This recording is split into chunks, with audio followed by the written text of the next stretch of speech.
Every species in the galaxy believed they knew what power looked like. The Vracshul had their crushing strength. The Nethari had their venomous claws. The Keldrath had their armored skin thick enough to stop plasma rounds. For 10,000 years, the great arena on Zorath Prime had been the place where the strongest of every race came to prove their worth. Blood had painted those ancient walls in every color imaginable. Champions had risen and fallen like the tides of dying stars. And in all that long and violent history, not a single human had ever survived past the first round. So when they dragged the woman into the holding cells beneath the arena floor, nobody paid much attention. She was small, she was quiet. Her hands were bound with energy chains that could hold a Vraxel twice her size. The guards who brought her in were laughing among themselves because they had made a bet on how many seconds she would last. The shortest guess was 11 seconds. The longest was 30. But there was something about her eyes. If anyone had bothered to look closely enough, they would have seen it. A faint glow, a shimmer of gold buried deep inside dark brown irises, like embers waiting for wind. Nobody looked closely enough. Not yet. The arena on Zorath Prime was not just a fighting pit. It was the center of galactic power. The ruling species, the ones who sat in the high seats above the blood-soaked sand, they used the arena to settle disputes, territory, trade routes, mining rights on resource-rich moons. Instead of wars that would burn through entire star systems, they sent their fighters into the arena. Win the fight, win the argument. Lose the fight, lose everything. It had been this way for so long that nobody questioned it anymore. The strong ruled. The weak served. And humans were at the very bottom of that ladder. Humanity had only been part of the galactic community for about 200 years. When the first contact ships had arrived in Earth's orbit, the alien diplomats had taken one look at the soft, small, slow creatures living on that little blue world and had classified them immediately. Category 9. The lowest possible ranking, suitable for manual labor, basic service work, and not much else. Humans had no natural armor. No claws, no venom, no telepathy, no ability to breathe in vacuum or survive extreme radiation. By every measure that the galactic community used to judge a species, humans were unremarkable. And so humans became the workers, the cleaners, the ones who fixed pipes and carried cargo on space stations owned by species that barely noticed they existed. Some humans had tried to fight back over the years. Small rebellions on colony worlds, protests on trading stations, all of them had been put down quickly and forgotten even faster. The woman in the holding cell had a name, Kira Vasquez. She was 31 years old. She had been born on a human settlement on the mining moon of Thetis, a frozen rock where humans dug ore out of the ground for 12 hours a day to fill the cargo ships of the Vracshul Mining Consortium. She had never seen Earth. Most humans born in the outer colonies never did. Earth was a memory passed down through stories told in cramped sleeping quarters after long shifts, a blue and green dream that felt less real with every generation. Kira had spent her childhood in the mines. Her mother had died in a tunnel collapse when Kira was 9. Her father had worked himself to death by the time she was 15. After that, she had been alone. She had learned quickly that being alone in the galaxy meant being invisible. And being invisible meant you could watch and learn without anyone paying attention to what you were doing. She had watched the aliens around her. She had studied the way the Vracul moved, the way they shifted their massive wake before a strike. She had memorized the fighting patterns of the Nithari guards who oversaw the mines, the way they telegraphed their attacks with a slight twitch of their secondary arms. She had spent years in the dark tunnels of Thetis. 4. Teaching herself to move, to fight, to survive using nothing but observation and relentless practice against the rock walls of empty mine shafts. Nobody had trained her. There were no human fighting schools in the outer colonies. There were no teachers, no masters, no ancient traditions to draw upon. Everything Kira knew she had figured out on her own. And that was something the aliens never understood about humans. They did not need to be given knowledge. They took it. They watched. They adapted. They found ways to survive that no other species would have thought of, because no other species had ever been pushed so far down that survival itself became an art form. The reason Kira was in the holding cells of the Zorath Arena was simple. She had killed a Vracular overseer on Thetis. 4. The overseer had been beating a child, a 12-year-old boy who had dropped a container of raw ore. The beating would have killed the boy. Kira had stepped in. She had moved faster than anyone thought a human could move. She had found the weak spot beneath the Vraxel's jaw where the armored plates did not quite meet, and she had driven a sharpened mining tool into that gap with enough force to reach the brain. The Vraxel had died before it hit the ground. The boy had lived. And Kira had been arrested within the hour. Under galactic law, a human who killed a member of a higher-ranked species faced automatic execution. But there was an older law, one that dated back to the founding of the arena system. Any condemned individual, regardless of species, could choose to face the arena instead.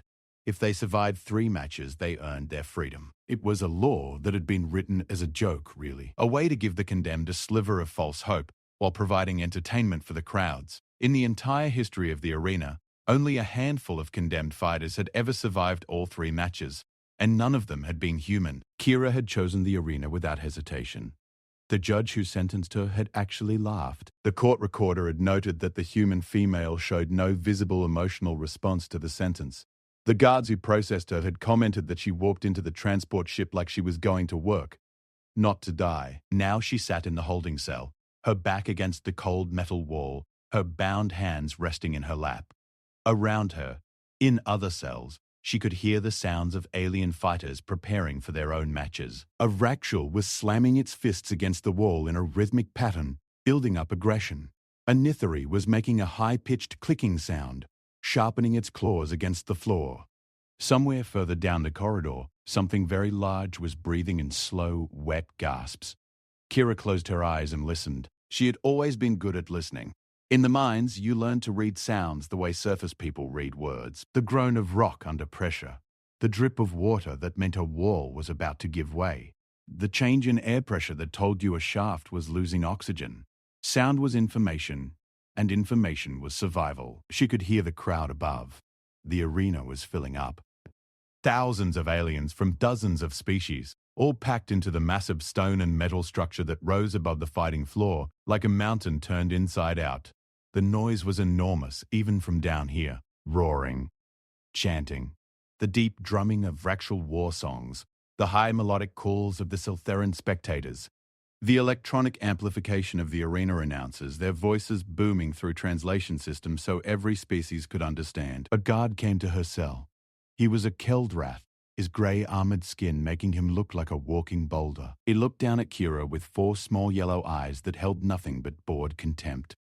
"Human," he said. "Your match is next. You fight a Gormath." Kira opened her eyes. "What is a Gormath?" The Keldrath made a sound that was probably a laugh. "You will find out." He unlocked the energy chains on her wrists and stepped back, his hand on the shock baton at his belt. Kira stood up slowly. She rubbed her wrists where the chains had been and rolled her shoulders. She was wearing the standard arena clothing they had given her, a thin grey tunic and pants. No armor, no weapons. Condemned fighters did not get weapons. They fought with whatever they could find on the arena floor, which was usually nothing. The Keldrath led her down a long corridor that sloped upward. With each step, the noise of the crowd grew louder. The air changed too. It went from the stale, recycled air of the cells to something warmer, thicker, carrying the smell of sand and old blood and the mixed body odors of 100 different alien species packed together in excitement. At the end of the corridor was a gate. Heavy bars of reinforced metal. Beyond the gate, Kira could see the arena floor. It was a vast circle of packed sand, easily 300 meters across. The walls rose up around it in tiers of seating that climbed so high the top rows disappeared into the glare of the artificial suns that lit the space. Giant screens floated in the air above the arena, ready to broadcast every moment of what was about to happen to the crowd and to the billions watching on feeds across the galaxy. The announcer's voice filled the arena, speaking in the common galactic tongue. "Citizens of the Zorath Collective, welcome to the afternoon matches. Our first bout features a condemned human from the mining colony of Thetis. Oh! This human has been sentenced to arena combat for the killing of a Vraxel citizen." The crowd reacted. Some laughed, some booed. A few made sounds of vague curiosity. On the floating screens, Kira's image appeared, small, thin, unremarkable. The data beside her image listed her species, her height, her weight, her Category 9 classification. The odds of her survival were displayed in large numbers that pulsed red. They showed her chance of winning at less than 1%. And her opponent the announcer continued, his voice rising with theatrical excitement. From the death swamps of Gorma Prime, a beast that has claimed 14 kills in this very arena, the undefeated predator, the living nightmare, Forvax the Gormath. The gate on the opposite side of the arena exploded outward. Something came through it at speed, and the crowd erupted in screams of delight. The Gormath was a nightmare made real. It stood nearly 4 meters tall, on 4 massive legs that ended in claws the size of industrial cutting tools. Its body was covered in thick, dark green hide that glistened with a natural mucus that was, Kira would later learn, mildly acidic. It had no visible eyes. Instead, it had a ring of sensory pits around its skull that could detect heat, movement, and electrical impulses from living bodies. Its mouth was a vertical slit that ran from the top of its head to its chest, and when it opened that mouth, rows upon rows of teeth were visible, each one curved inward like hooks designed to ensure that nothing it bit ever pulled free. It was fast. Impossibly fast for something that big. It crossed half the arena floor in the time it took the crowd to finish cheering its name. It moved with a horrible fluid grace, its 4 legs working in perfect coordination, its body low to the ground like a predator that had already chosen its prey. The gate in front of Kira opened. "Go," said the Keldrath guard behind her. Kira walked out onto the sand. The heat of the artificial suns hit her immediately. The noise of the crowd was a physical force pressing against her from all sides. The sand was loose under her feet, and she could feel grains of it getting into her thin shoes. She looked across the arena at the Gormath. It had stopped moving. Its sensory pits were pointed directly at her. It was reading her, measuring her heat signature, her heartbeat, the electrical activity of her nervous system. She took a breath, then another. She felt something stir inside her chest, something that had been there for as long as she could remember, but that she had never fully understood. It was like a heat source buried deep in her core. It responded to danger. It responded to fear, not by making the fear worse, but by burning it away and replacing it with something else, something clear and sharp and focused. Her eyes began to glow. It was subtle at first. Just a brightening of the irises, a shift from dark brown to amber to molten gold, but it grew. Within seconds, her eyes were burning with a light that had no natural explanation, golden fire behind her pupils, visible even from the highest seats in the arena.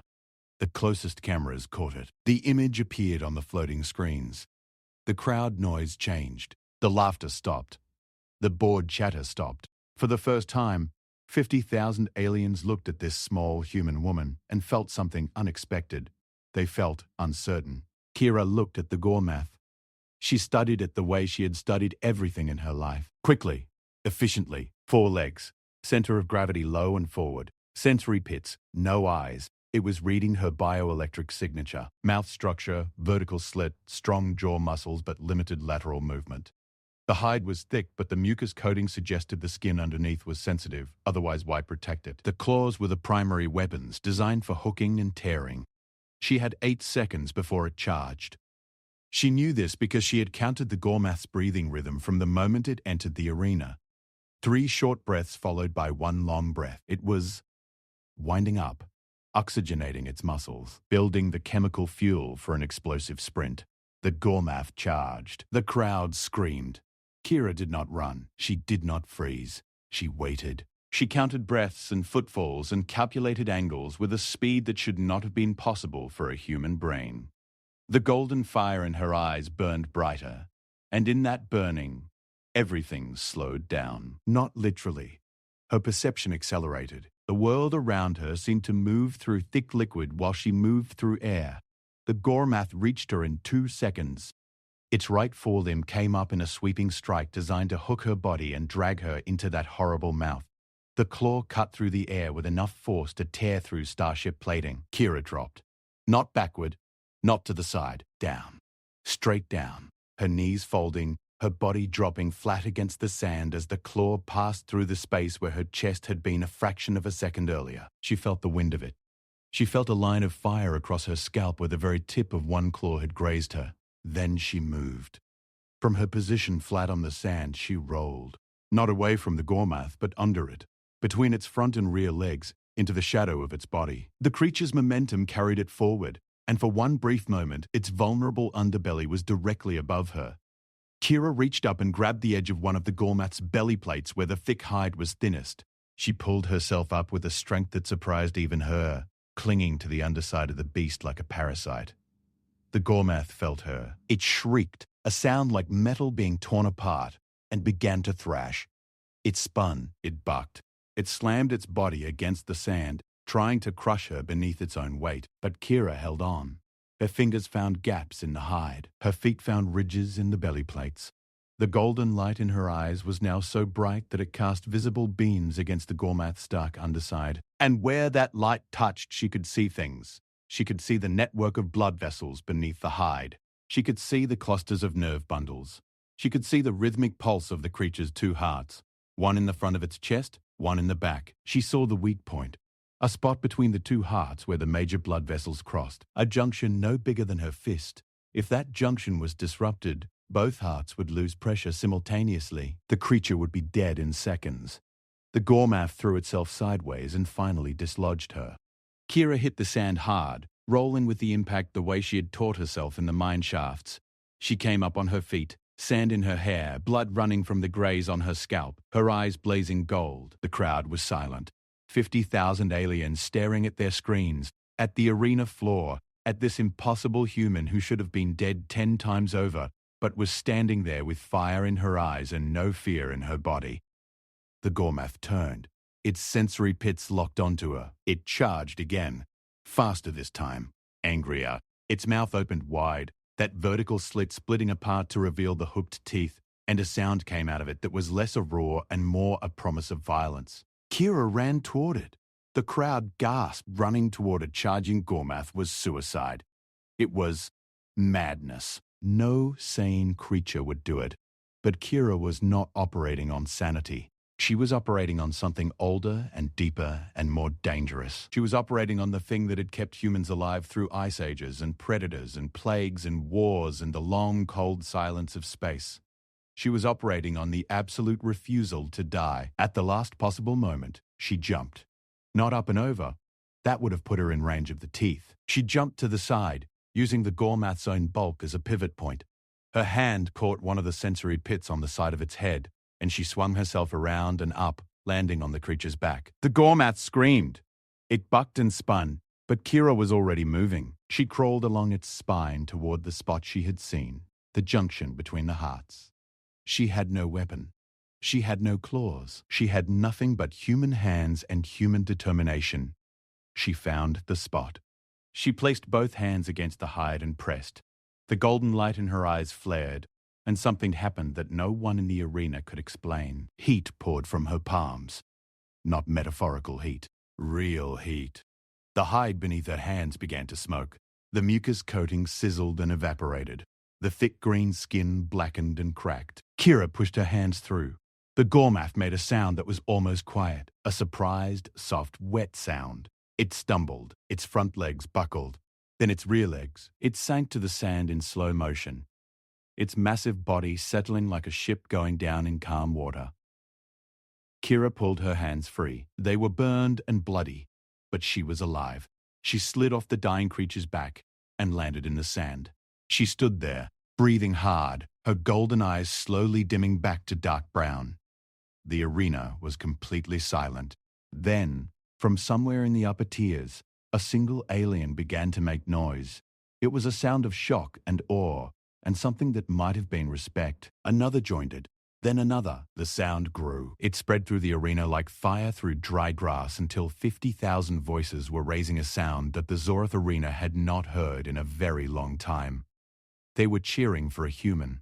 In the high seats, where the rulers watched, the mood was very different.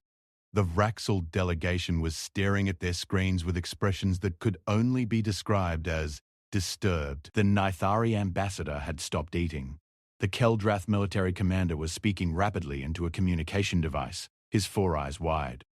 And in the very highest seat, behind a screen of one-way glass, the being known as the Archon of Zorath leaned forward and studied the image of the small human woman standing over the body of a creature that should have torn her apart. Interesting, the Archon said, and the word carried the weight of empires. Down on the arena floor, Kira wiped the blood from her hands on her ruined tunic. She looked up at the crowd. She looked at the cameras. She looked at the floating screens that were broadcasting her face to billions across the galaxy. She did not smile. She did not celebrate. She simply stood there, a human woman from a mining moon, and let them look at what they had been ignoring for 200 years. The first match was over. Two more remained, and somewhere in the back of Kira's mind, behind the fading golden light, a voice that sounded like fire whispered that the arena had no idea what was coming. The holding cells felt different when Kira returned to them. The corridor was the same. The cold metal walls, the hum of energy barriers, the stale recycled air.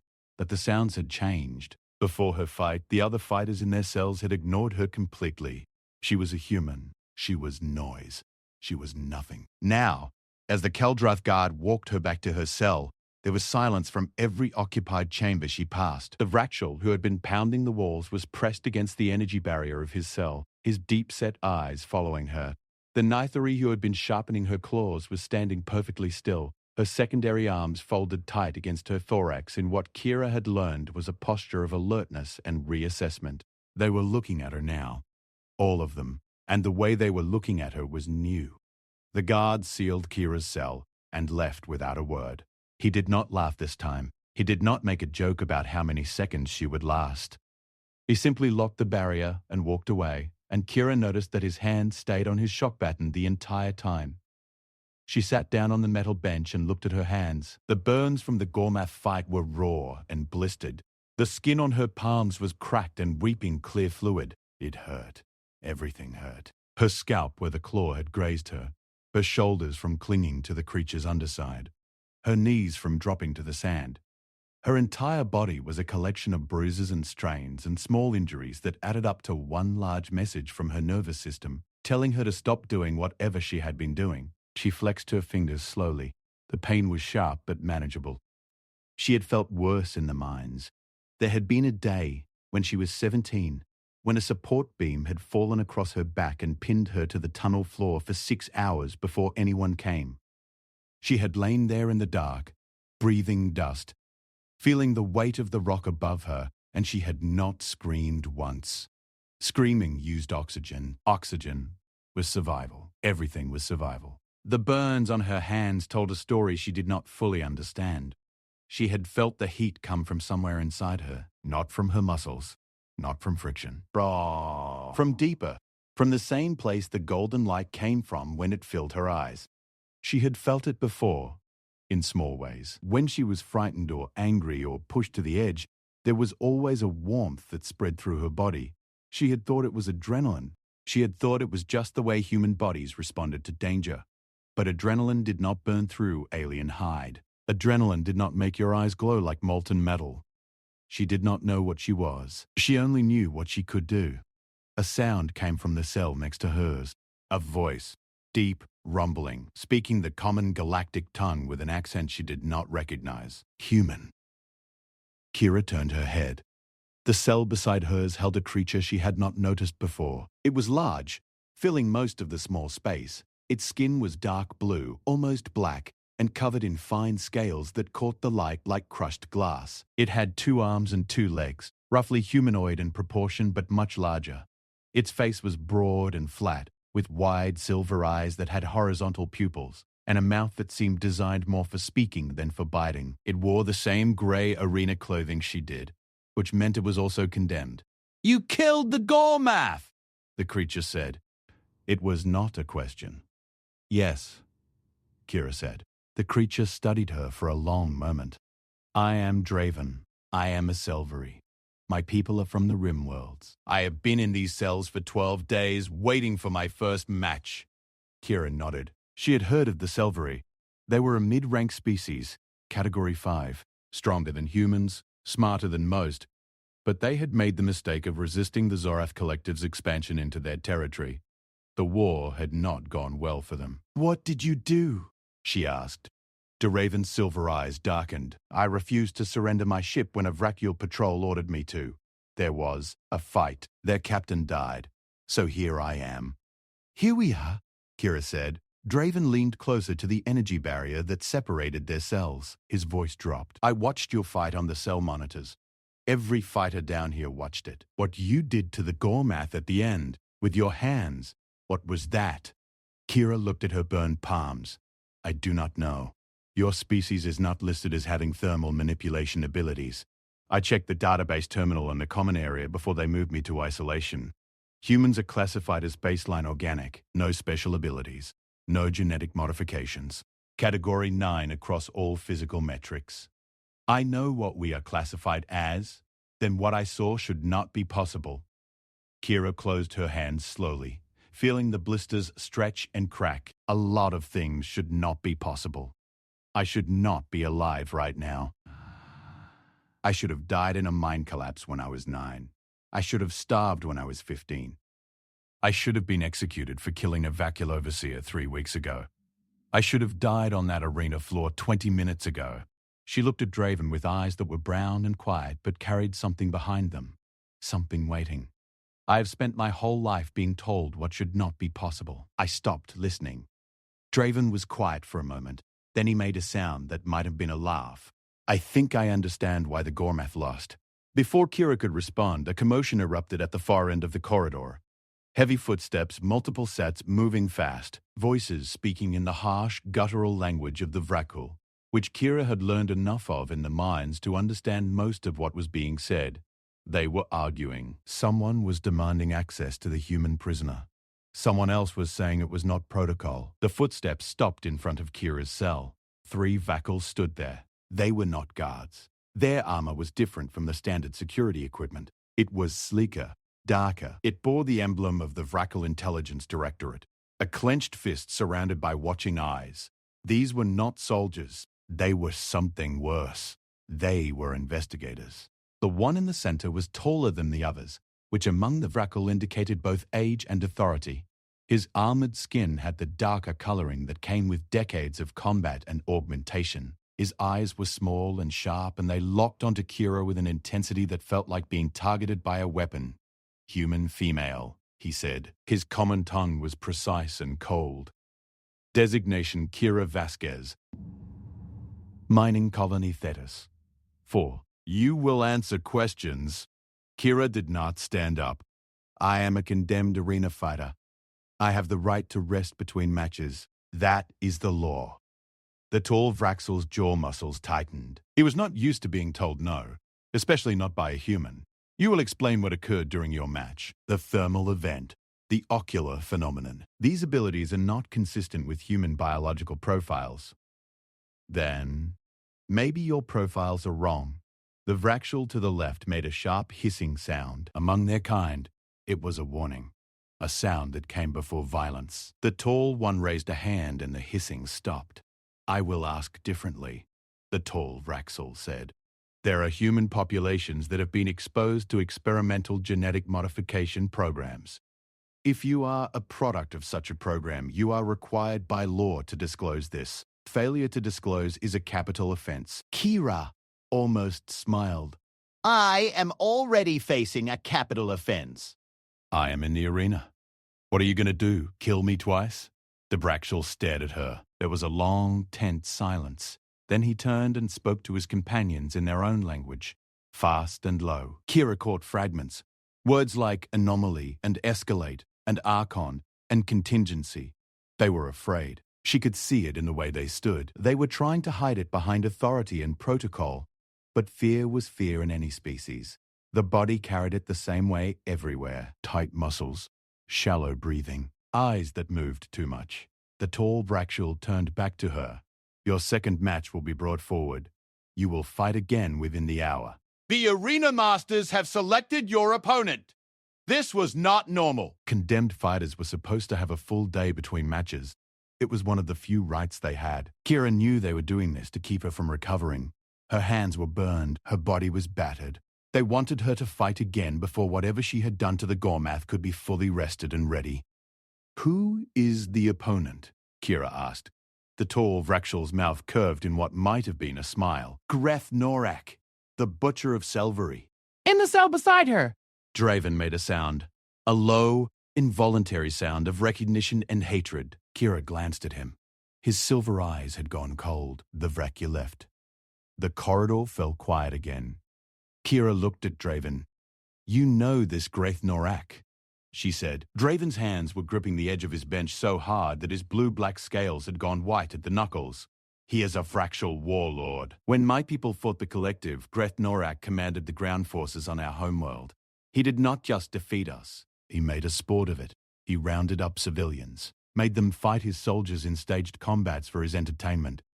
Men, women, children. He called them practice rounds." Draven's voice was steady, but his eyes were not. "He killed thousands of my people that way. When the war ended, the Collective did not punish him. They gave him a position in the arena. He has been a champion fighter here for 6 years. He has never lost a match." Kira absorbed this. "How does he fight?" "He is fast for a Vracul, smarter than most. He does not rely on brute strength alone. He studies his opponents.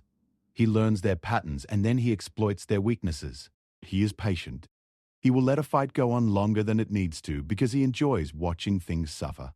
Draven paused, "And he hates humans. He had humans among his practice round victims on my world. He considered them the most entertaining because they lasted the shortest." Kira stood up from the bench. She stretched her arms above her head, feeling the pull of bruised muscles and strained tendons. She rolled her neck. She flexed her burned hands again, wincing at the pain. "Is there anything else?" she asked. "He weighs 4 times what you do. His armor plating can withstand concentrated blaster fire. His reach is nearly 3 meters. He has fought and killed Gormith, Nithari, and creatures far more dangerous than anything else in this arena. He has fought in zero gravity, in water, in darkness, and in environments with lethal atmospheric conditions. He has never been seriously injured in a match." Kira nodded slowly. "Anything else?"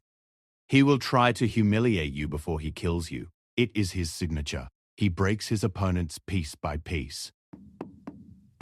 Slowly. He wants the crowd to see every moment of suffering." "Good," Kira said. "Then he will take his time." "Slow fighters make mistakes." Draven stared at her. "You are either very brave or very foolish." On Thetis, 4. There was no difference. The hour passed quickly. Kira spent it in silence, sitting cross-legged on the floor of her cell with her eyes closed. She was not meditating in any traditional sense. She was doing what she had always done before danger.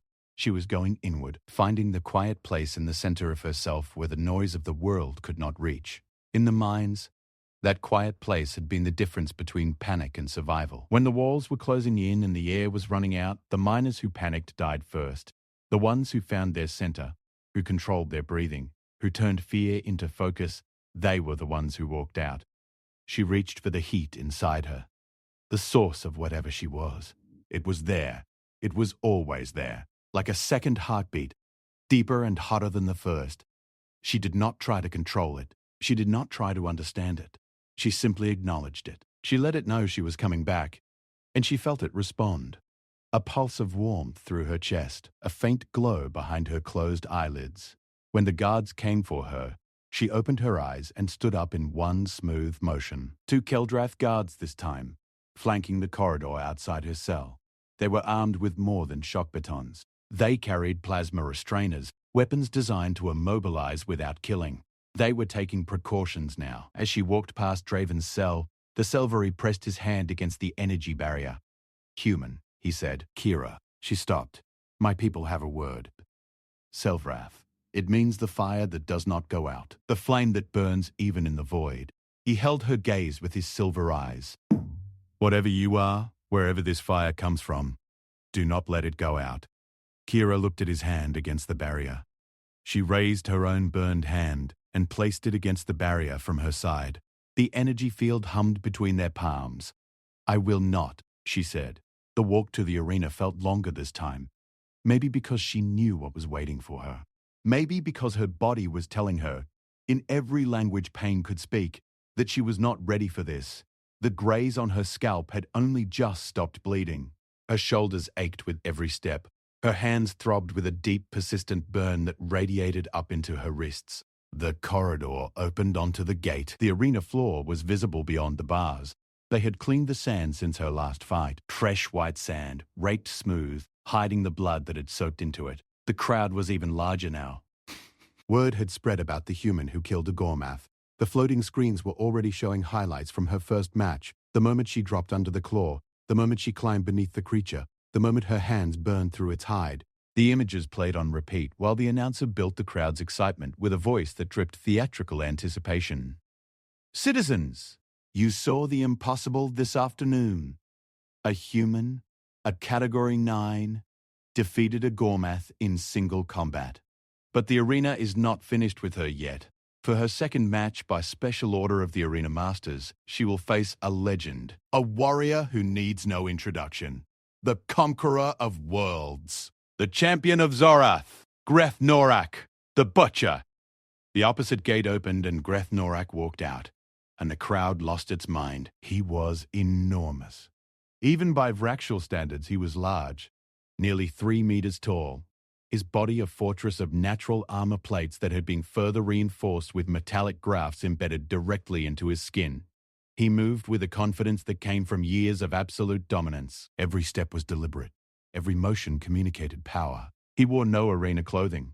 Champions were allowed to wear their own armor, and Greth Norak wore a set of custom-fitted combat plate that made him look like a walking war machine. His fists were encased in augmented gauntlets that crackled with residual energy from built-in impact amplifiers.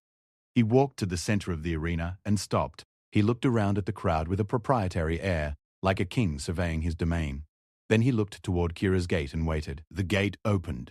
Kira walked out. The contrast was almost comical. The cameras caught it perfectly. On one side of the arena, a towering armored Vraxal warlord, his body a monument to engineered violence. On the other, a thin human woman in torn grey clothing, barefoot now because she had kicked off her flimsy shoes for better grip on the sand, her hands wrapped in strips torn from her own tunic to cover the burns. Greth Norak looked at her, and then looked at the crowd. He spread his arms wide, gauntlets crackling, and the message was clear. Is this what you brought me? This? The crowd laughed. The tension that had built during the announcement broke into amusement. This was entertainment. This was the natural order reasserting itself. The human had gotten lucky with the Gormath. Now reality would correct the error. Kira walked toward the center of the arena. She did not rush. She did not hesitate. She moved with the same steady pace she had used walking through mine tunnels, conserving energy, reading her surroundings, cataloguing every detail. Greth Norak was not like the Gormath. He was not a mindless predator running on instinct. He was intelligent. He was experienced. He was watching her the way she watched others, looking for patterns, for weaknesses, for the small tells that revealed what an opponent would do before they did it. When she was 20 meters away, he spoke. His voice was amplified by speakers built into his armor, making it boom across the arena. I have killed many humans, he said. You all make the same sound when you die. A small, wet sound, like an animal stepping on a soft fruit. He tilted his head. I wonder if you will make that sound. Kira stopped walking. She was 10 meters from him now, close enough to see the details of his armor, the scars on his faceplates, the cold calculation in his small, dark eyes. She could see the impact amplifiers on his gauntlets glowing with stored energy. One solid hit from those would shatter every bone in her body. She said nothing. She had learned in the mines that silence unsettled people more than words. Words were expected. Words were normal. Silence was a gap, and gaps made people uncomfortable, made them fill the space with actions they had not planned, mistakes they had not intended. Greth Norak narrowed his eyes. He was used to opponents who talked, who threatened, who showed fear. Her silence was a different kind of message, and he could feel it even if he could not name it. The arena horn sounded. The match began. Greth Norak did not charge. He was too smart for that. He advanced slowly, his massive body moving with the careful precision of a professional killer. He kept his guard up, his gauntlets raised in front of him, creating a wall of armored fists that could both defend and attack. He circled to the left, forcing Kira to turn, testing her footwork, looking for imbalance. Kira turned with him. She kept her distance. She kept her hands low. She watched the way he moved, the way his weight shifted from foot to foot, the rhythm of his breathing. She was reading him the way she read rock faces in the mines, looking for cracks, looking for the fault lines that would bring the whole structure down. Greth Norak struck, not at full power, a testing blow. His right gauntlet snapped forward in a straight punch aimed at her center mass. It was fast, blindingly fast for something his size, and the impact amplifier whined as it charged and discharged in the fraction of a second the blow took to travel. Kira sidestepped. The fist passed her by less than a handspan. She felt the shock wave of the amplifier even from that distance, a concussive blast that made her ears ring and pushed her sideways like a strong wind. She stumbled, caught herself and moved back. Gret Norak watched her recovery. He noted the stumble. He noted which direction she moved. He was building a mental model of her, mapping her reflexes, her speed, her range of movement. He struck again. Left gauntlet this time, a sweeping hook aimed at her head. Kira ducked, feeling the displaced air tug at her hair. She came up inside his reach and drove her wrapped fist into the junction between his chest plate and his arm. It was the hardest punch she could throw, and it hit exactly where she aimed. It did nothing. Her fist bounced off the armor like a stone off a mountain. The impact sent pain shooting up her arm from her burned hand. Gretha Norak looked down at her, and this time he did laugh, a deep rolling laugh that filled the arena. "There it is," he said. "The small wet sound is coming." He backhanded her. Casual, almost lazy. The gauntlet caught her across the shoulder, and the amplifier fired. Kira was lifted off her feet and thrown 3 meters through the air. She hit the sand hard, rolled, and lay still for a moment while the arena spun around her. The pain was enormous. Her left shoulder was dislocated. She could feel it, the joint out of its socket, the arm hanging wrong. The crowd roared its approval. This was what they had come to see, the natural order, the strong crushing the weak. Kira lay in the sand and breathed. She went to the quiet place. She found the heat inside her. It was there, pulsing, waiting. It hurt to reach for it, because reaching for it meant opening herself to the pain.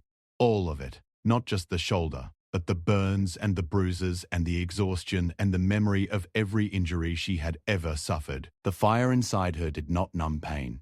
It consumed it. It took the pain and turned it into fuel. Gold. She reached across her body with her right hand, grabbed her dislocated left arm, and snapped the shoulder back into its socket. The sound it made was audible on the arena microphones. Several aliens in the front rows flinched. Kira stood up, her eyes blazing, and looked at Grethnarak. He had stopped laughing. "I grew up in a mine," Kira said. Her voice was quiet, but the arena microphones carried it to every seat and every screen. "I have been buried alive. I have breathed poison air. I have gone without food for 6 days. I have pulled broken rocks out of the bodies of dead friends with my bare hands." She flexed her burned fingers. The golden light was spreading from her eyes down the veins of her arms, tracing patterns beneath her skin like circuits of living fire. "You think you know pain. You think you know suffering. You have been sitting on a throne in an arena, playing games with people's lives. You have never suffered a day in your existence." She took a step toward him, then another. "I am going to show you what suffering looks like." Grethnorak's eyes changed. For the first time in the fight, for the first time in years, something moved behind those cold, calculating eyes that was not strategy. It was recognition. He was looking at something he had not seen before. Not a fighter. Not an opponent. Something else entirely. He attacked. Full power this time. Both gauntlets, alternating strikes, each one carrying enough amplified force to crack a starship hull. He was not testing anymore. He was not playing. He was trying to end this fight right now because some instinct, some ancient predator awareness buried deep in his racular brain was screaming at him that if he let this go on much longer, something very bad was going to happen. Kira moved. The golden fire in her eyes burned like twin stars and the world slowed down again. She could see his attacks forming before they arrived.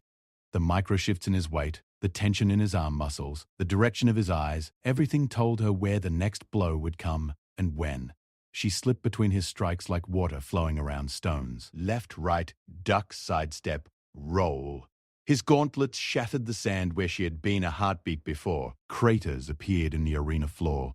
The crowd was screaming, but Kira could not hear them anymore. She could only hear her own heartbeat and the deeper, hotter beat of whatever was burning inside her. She waited for the pattern to emerge. Every fighter had one. The Gormith had been 3 breaths in charge. Grethnorak was more complex, but he was still predictable. Left, left, right, overhead, left, left, right, overhead. His training was excellent, but it was still training, and training meant repetition, and repetition meant pattern. After the third overhead strike, there was a gap, a fraction of a second where both gauntlets were high and his midsection was exposed. The armor there was thinner, designed for mobility rather than protection. It was not a weakness any normal opponent could exploit, because the gap was too brief and the armor was still stronger than anything a fist could damage. But Kira's fists were not normal fists anymore. She waited for the fourth overhead strike. She dodged. She stepped inside his reach. And she placed both burning hands against his midsection and pushed everything she had into them. The heat that came from her palms was visible this time, not just to the cameras but to the naked eye. A wave of golden light and impossible heat that rippled outward from the point of contact. The armor plating glowed white. The metallic grafts in Grethanorak's hide began to melt. He screamed, and it was not a scream of anger. It was a scream of shock, pure, unfiltered shock, because he had never felt this before. He had never felt pain, and now pain was burning through his armor and into his body, and it was so much worse than anything he had ever imagined because he had no framework for it, no experience, no way to process what was happening. He swung wildly. A gauntlet caught Kira in the ribs and sent her flying again. She hit the arena wall this time, 10 meters from where they had been fighting, and the impact knocked the air out of her lungs and cracked at least 2 ribs. She slid down the wall and landed in a heap in the sand. But the damage was done. Grethanorak was staggering. His midsection armor was destroyed, melted into a twisted mess of metal and burned hide. Beneath it, his skin was blackened and raw. He was bleeding. Green-grey Vraxel blood was running down his legs and pooling in the sand. He pressed one gauntlet against the wound, and the expression on his face was something the crowd had never seen on a Vraxel champion before. It was fear. Kira got to her feet. It took longer this time. Her ribs screamed at her. Her shoulder was a ball of fire. Her burned hands were worse than before. The wrappings charred away, the skin beneath them cracked and bleeding. She was running on nothing but the fire inside her and the stubborn, impossible, infuriating human refusal to accept what the universe told her she was. She walked toward Grethanorak, blood in the sand behind her, gold in her eyes, fire in her veins. And Grethanorak, the butcher of Selvary, the champion of Zorath, the warlord who had never lost a match and had never known fear, took a step backward. The crowd saw it. Every alien in the arena saw it. The cameras caught it and broadcast it to billions. The champion retreated from the human. In the holding cells below, Draven watched on the monitor and whispered the word like a prayer. Selvrath. Grethanorak kept backing up. The arena had gone quiet again. That impossible silence that falls when something happens that rewrites the rules of how the world is supposed to work. Then Grethanorak did something desperate. He reached down and ripped a section of the arena wall free, a massive chunk of reinforced metal weighing hundreds of kilograms, and he threw it at Kira with all his strength. It was not a trained move. It was not a warrior's tactic. It was the panicked action of a creature that had just discovered it was not the most dangerous thing in the room. Kira raised her hands. The golden fire blazed. The chunk of metal hit the heat radiating from her palms, and it glowed and softened and split apart around her, the two halves crashing into the sand on either side. Molten drops of metal rained down, hissing and smoking where they fell. She did not stop walking. Grethanorak threw another piece, then another. Kira walked through them all. The fire in her grew brighter with each step. Her entire body was outlined in golden light now, and the air around her shimmered with heat. She was not the same woman who had walked out of that gate 20 minutes ago. She was something the galaxy had not seen before, something it had refused to see, something it had buried in minds and classified as Category 9 and forgotten about. She reached Grethanorak. He swung at her with his remaining gauntlet, a wild, terrified blow that she caught in her burning hand. The amplifier fired. The energy discharged into her palm and she absorbed it. The gauntlet cracked. The metal warped. The energy component shorted out in a shower of sparks. She looked up into his eyes. Golden fire meeting dark terror. Make the sound, she said, the small, wet sound, like an animal stepping on fruit. She placed her other hand on the center of his chest plate and pushed. The armor melted. The hide beneath it burned. Grethanorak, the butcher, made a sound that was indeed small and wet and terrible. He fell backward into the sand and did not get up.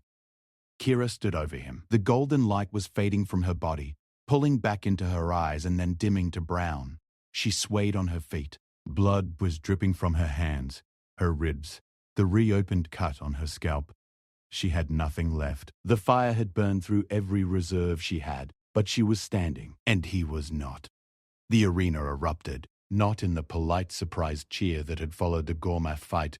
This was something raw and primal and shocked beyond measure. This was the sound of 100,000 beings watching the foundation of their world crack. In the high seats, the Vrachal delegation was on its feet. Several were shouting. The Nithari ambassador was speaking rapidly into a secure communication channel. The Keldrath military commander had left his seat entirely, disappearing through a private exit, and in the highest seat, the Archon of Zorath watched with eyes that betrayed no emotion at all. The Archon reached out and touched a control on the arm of the throne. A private channel opened to the arena masters below. "The third match," the Archon said. "I will choose the opponent personally." The channel closed. The Archon leaned back and watched the screens, where a small human woman with blood on her hands and dying fire in her eyes was refusing to fall down. 2 matches won. 1 remained, and the entire galaxy was watching. The medical bay beneath the arena was not designed for humans. The equipment, the scanners, the surgical tools, all of it had been built for species that mattered. Vrachal, Nithari, Keldrath. The valuable fighters. The champions whose bodies represented investments of time and money and political capital. There was not a single human-calibrated medical device in the entire facility. The medic assigned to Kira was a Siltheran, one of the slender, pale-skinned species known throughout the galaxy for their expertise in biology and medicine. The Siltheran had 6 fingers on each hand and moved them with a precision that was almost musical. It worked on Kira's injuries, with an expression that shifted between professional detachment and barely concealed fascination. 2 cracked ribs, the Siltheran said, running a scanner over Kira's torso. A previously dislocated shoulder with significant soft tissue damage, lacerations to the scalp, and your hands. The medic paused, holding one of Kira's hands under a magnifying light. "Your hands are extraordinary. They hurt," Kira said flatly. "They should not exist. The thermal damage to the epidermis and dermis is severe, 3rd-degree burns across both palms and fingers. But beneath the burns, the tissue is regenerating at a rate that is, frankly, not possible for human biology. Your cells are repairing themselves approximately 40 times faster than baseline human healing capacity." The Siltheran looked at her with large, luminous eyes that held a dozen questions. "What are you?" It was the second time someone had asked her that today. Kira pulled her hand back. "A miner." The Siltheran applied a regenerative salve to her hands and wrapped them in fresh medical bandages. It set her ribs with a compression field and administered a mild analgesic that Kira recognized from the mine infirmaries on Thetis. 4. The cheapest kind. The kind they gave to workers so they could get back to digging within hours instead of days. "You should not fight again for at least 72 hours, the Siltheran said. "Your body needs time to recover. The accelerated healing is remarkable, but it is not instantaneous, and the internal stress on your organs from whatever thermal event you are generating is significant. Your core temperature is currently 4 degrees above normal human range. If it rises further, you risk organ damage." When is my 3rd match? The Siltheran hesitated. "I have not been informed." "When is it?" A pause. The medic looked away. "The arena masters have not set a specific time, but I have heard talk. The Archon has taken personal interest in your fights. When the Archon takes personal interest, things move quickly." Kira lay back on the medical table and stared at the ceiling. The lights above were the same cold white as the lights in the mine tunnels. She had spent her life under lights like these, working, bleeding, surviving under the indifferent glow of artificial suns that gave no warmth. She thought about the boy on Thetis, the 12-year-old she had saved. She did not even know his name. He had been crying, curled on the ground, and the Vrachal overseer had been standing over him with a shock rod set to lethal. The boy had dropped a container of ore. That was his crime. 20 kilograms of unprocessed minerals scattered across a tunnel floor, and for that, a child was going to die. Kira had not made a decision to intervene. There had been no moment of calculation, no weighing of consequences. She had simply moved. The fire inside her had risen so fast and so hot that she had crossed 10 meters of tunnel floor before her conscious mind registered what her body was doing. The mining tool had been in her hand because she had been working with it moments earlier. The strike to the Vrackel's throat had been precise because she had spent 15 years watching exactly how those joints fit together and exactly where the gaps were. She had killed before. In the mines, in the dark, when tunnel collapses and equipment failures and the slow grinding desperation of colonial life created situations where killing was the only alternative to dying. But those had been different. Those had been survival in the raw mechanical sense. The overseer had been different. That had been a choice made by something deeper than survival instinct. That had been the fire deciding that enough was enough. She wondered if the boy was all right. She wondered if anyone on Thetis 4 knew what was happening to her. She wondered if it mattered. It mattered. Even if she never found out, even if the boy never learned her name, it mattered. Because the galaxy was watching now, and every human on every mining colony and service station and cargo hold in every system was seeing something they had never seen before.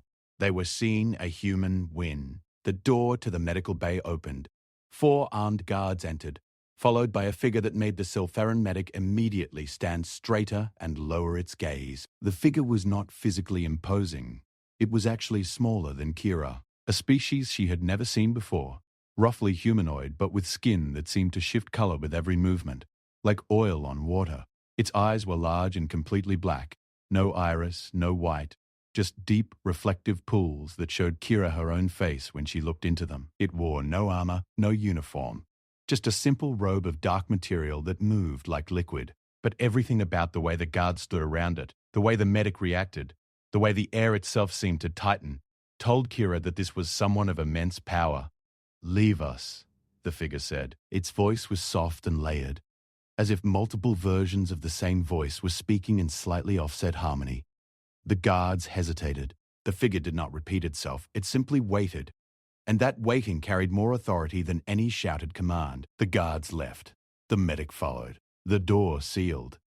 Kira sat up on the medical table. Her ribs protested. She ignored them. The figure studied her.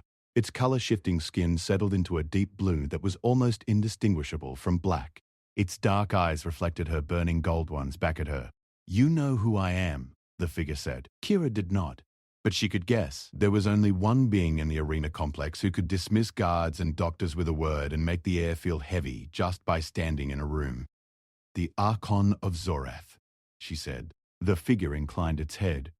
"My name, my true name, would take longer to pronounce than your species has existed. But yes, I am the Archon. I built this arena. I built the system that governs it. I have watched the rise and fall of 1,000 champions across 10,000 years." A pause. The dark eyes studied her without blinking. "I have never seen anything like you.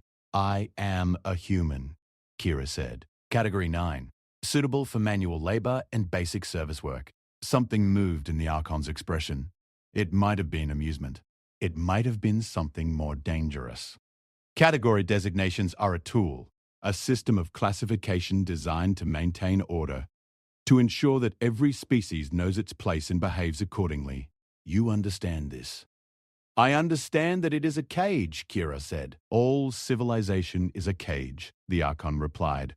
"The question is always whether the cage is strong enough to hold what is inside it." It moved closer, not threatening, curious, like a scientist examining a specimen that had done something unexpected. "I have been watching your species for 200 years, since the day the first contact ships returned with their reports.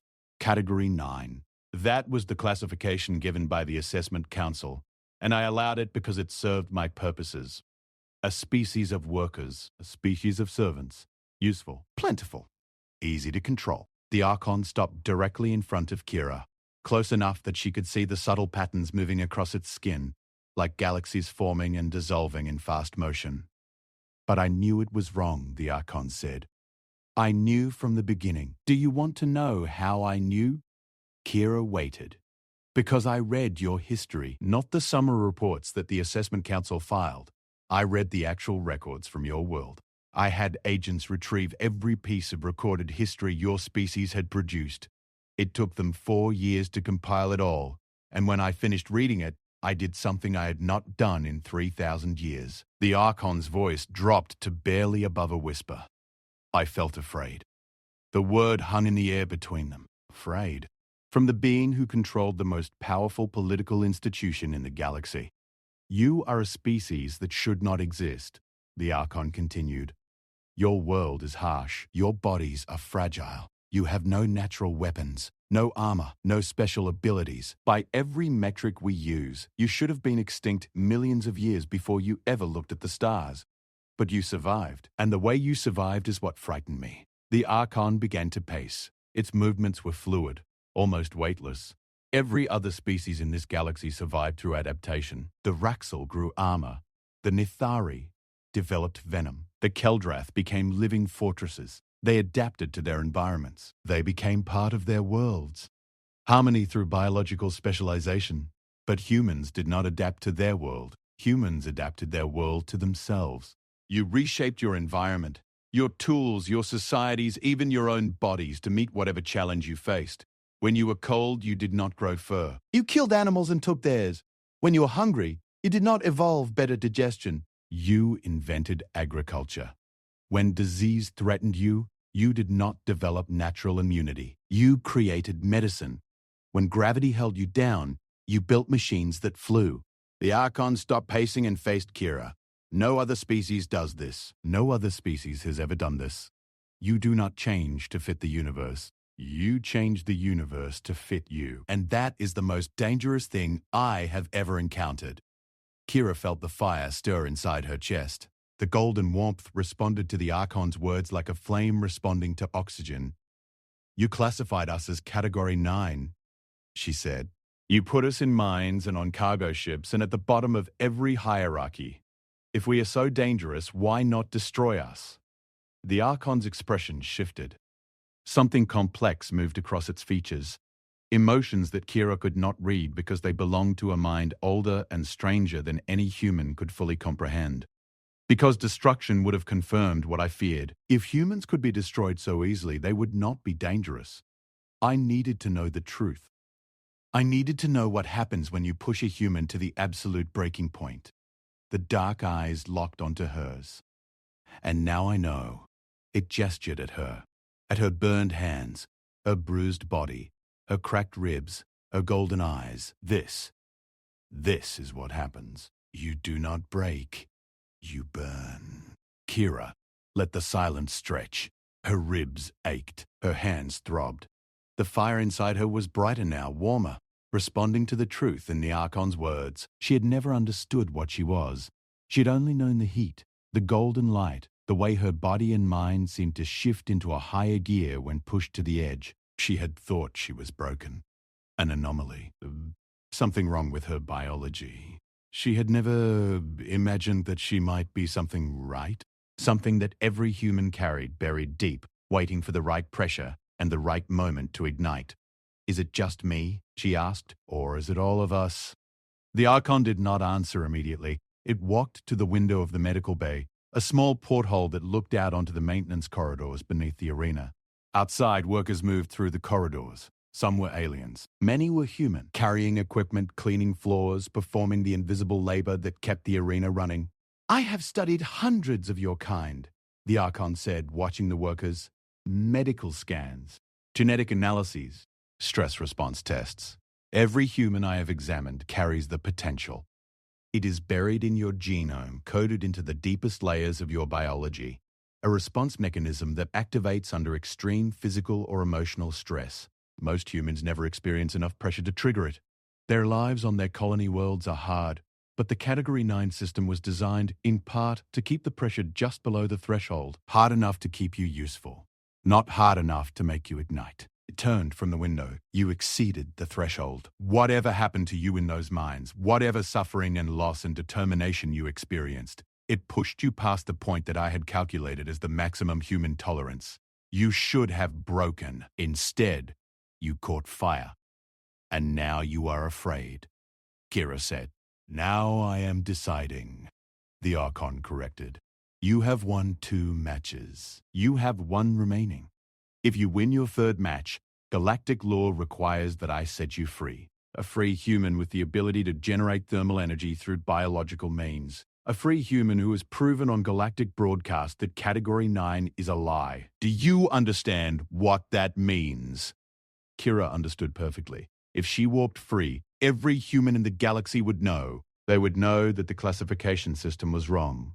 They would know that humans were capable of more than mining and cleaning and serving.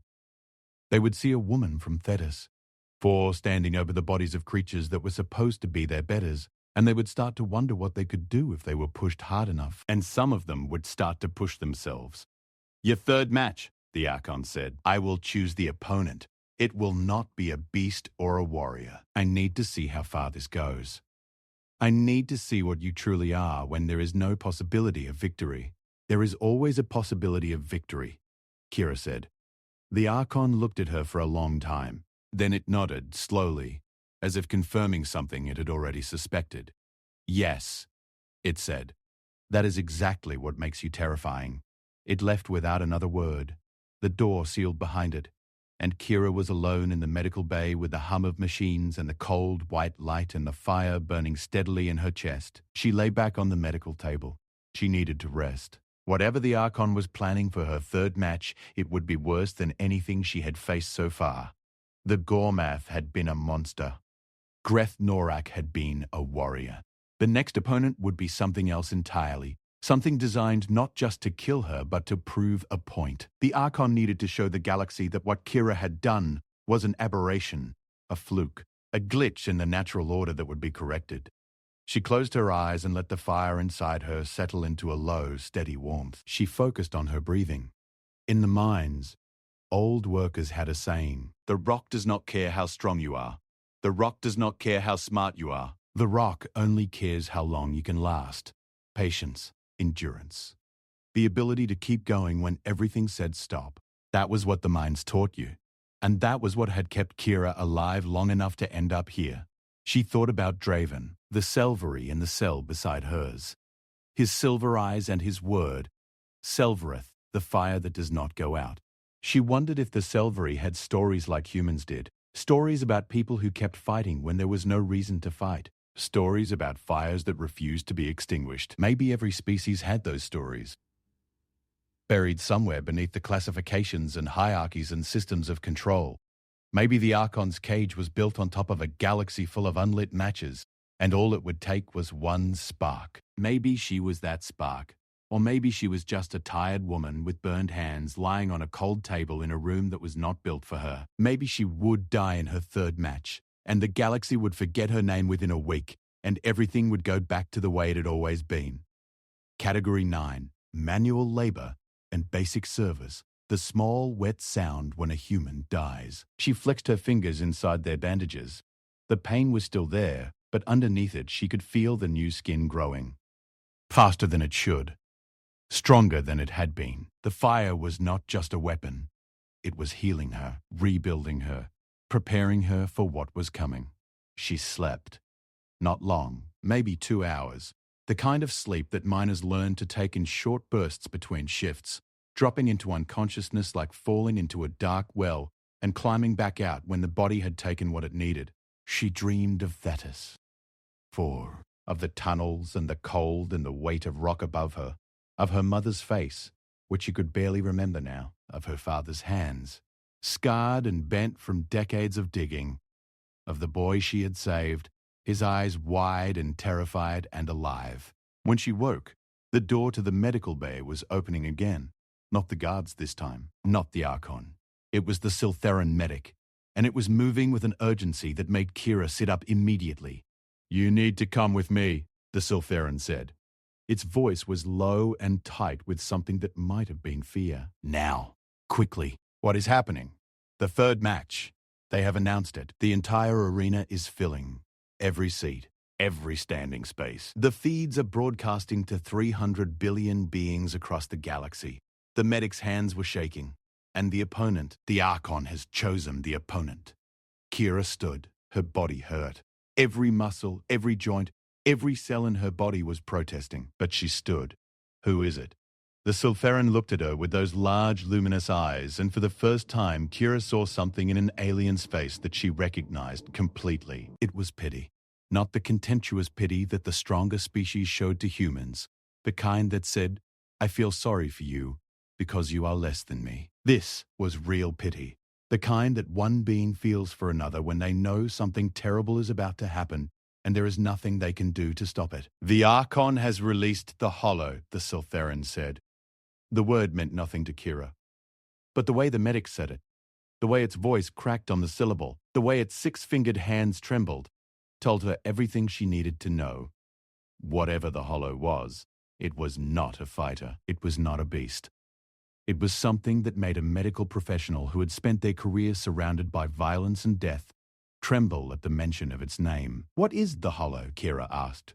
The Sultheran swallowed. "It is the reason the arena exists. It is the reason the Archon built all of this." The fighting, the championships, the entire system of combat as political resolution. It was all designed to find someone, anyone, who could survive the Hollow. The medic looked at Kira with those pitying eyes. No one ever has. Kira let that settle into her mind. She let it sit beside the fire in her chest and felt the two things, the knowledge of what was coming and the heat that was her answer to everything, coexist. She took a breath. She flexed her hands. She walked toward the door. "Then it is time to change that," she said, and the golden light in her eyes began to burn. Outside the medical bay, the corridors were chaos, guards running, officials shouting into communication devices, workers pressing themselves against the walls as armored figures rushed past. The atmosphere had changed entirely from the bored routine of a normal arena day. There was something electric in the air, something that made the hair on Kira's arms stand up, and the fire inside her pulse with a rhythm that matched her heartbeat. The Sultheran led her through back corridors that she had not seen before. These were not the prisoner corridors. These were deeper, older, carved from stone rather than built from metal. The walls were covered in markings that Kira did not recognize, symbols and patterns that seemed to predate the arena itself. The air grew cooler as they descended, then colder. Then cold in a way that was not just temperature but something else, a heaviness, a pressure, as if the air itself was being weighed down by something vast and invisible. "The Hollow has been sealed beneath the arena for over 9,000 years, the Sultheran said as they walked. "The Archon captured it during the Void Wars, before any species currently alive was part of the galactic community. Nobody knows exactly what it is. The records from that era are incomplete. What we know is that it feeds on living energy. Not blood, not flesh, but the energy that makes living things alive. It drains its victims of every spark of biological function, every electrical impulse, every chemical reaction, every quantum interaction that constitutes life. It leaves behind empty shells, bodies that are technically intact but contain nothing. Hollow." Kira kept walking. The cold was getting worse. She could see her breath now, small clouds in the ancient air. "How does it fight?" she asked.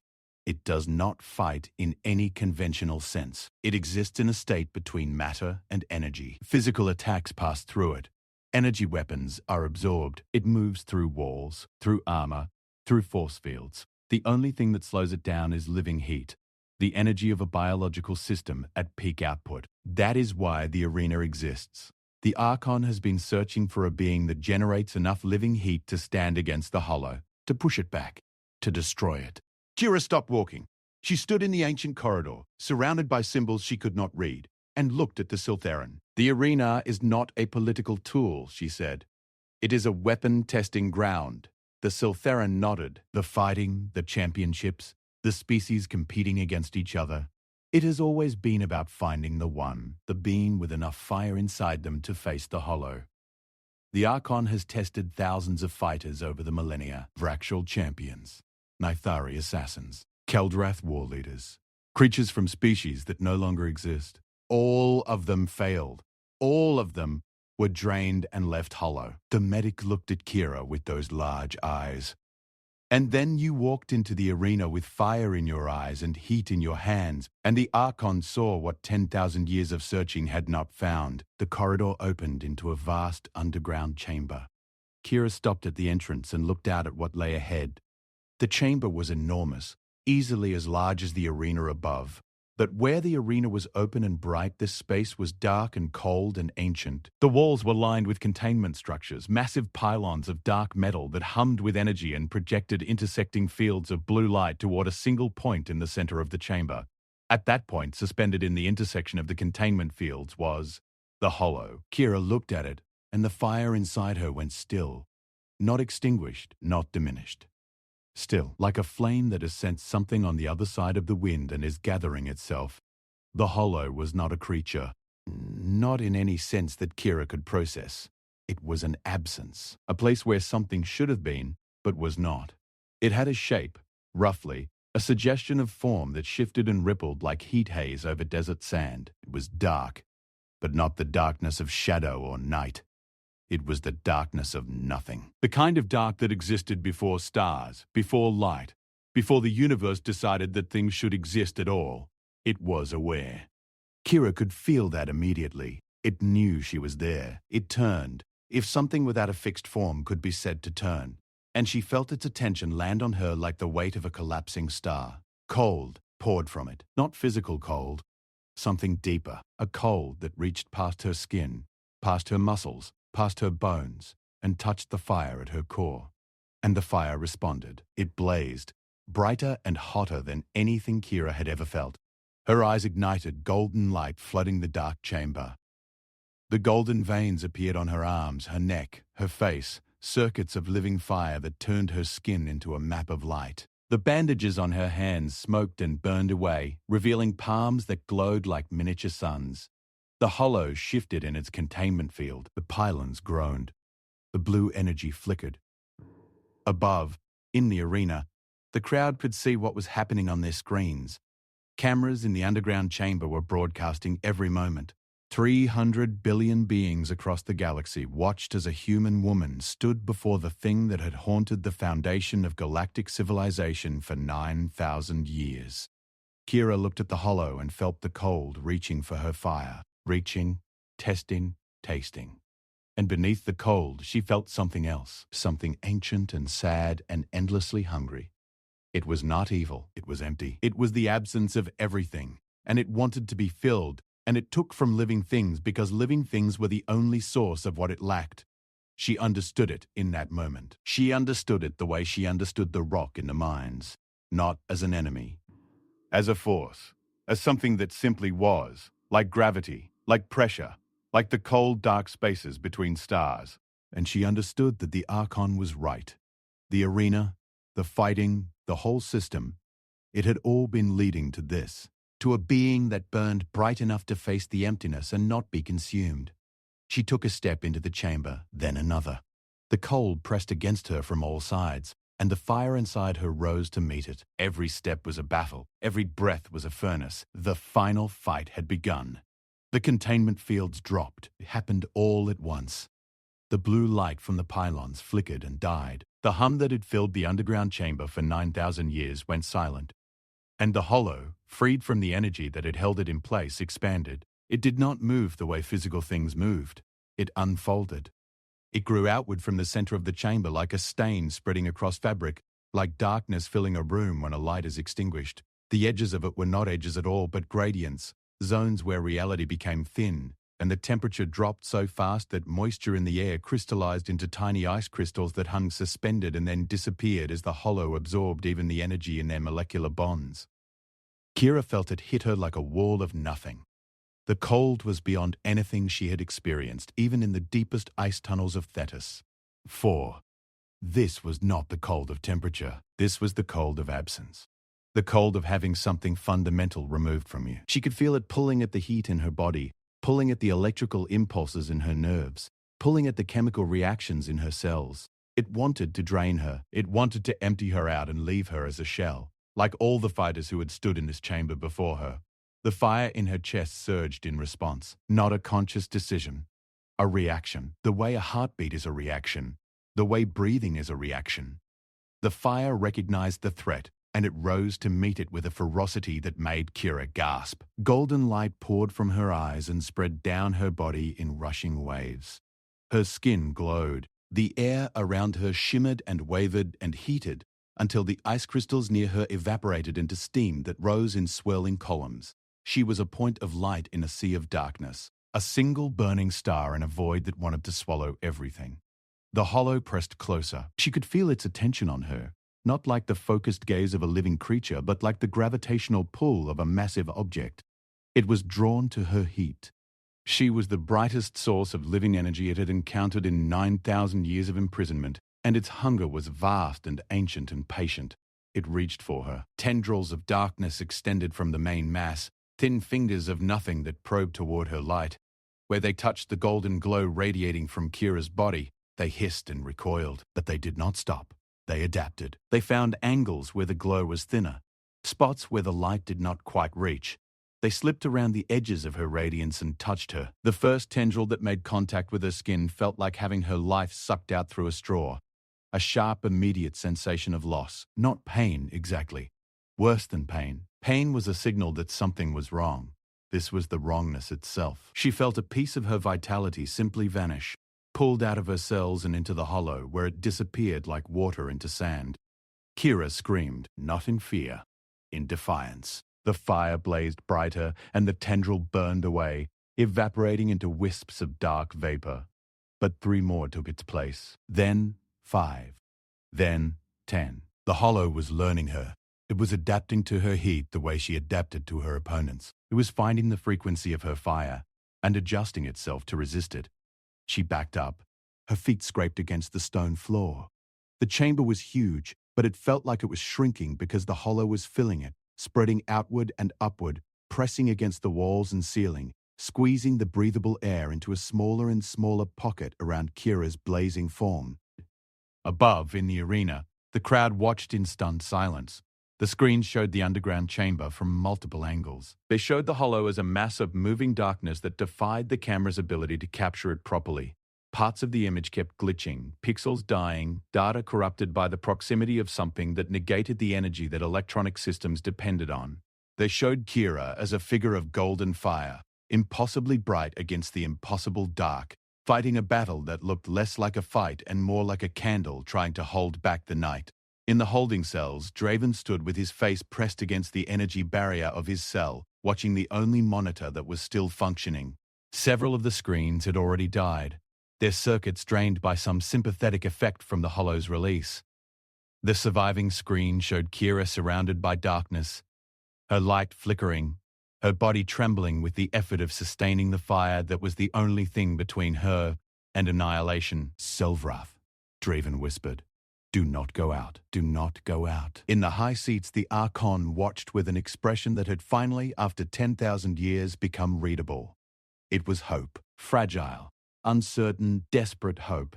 The kind of hope that comes from watching the last chance you will ever have balanced on the edge of destruction. Kira gathered herself. The tendrils of the hollow were everywhere now, pressing against her light from all directions. And for every one she burned away, 2 more appeared. She was losing ground. The pocket of warm air around her was shrinking. She could feel her energy dropping, the fire burning through her reserves faster than her body could produce them.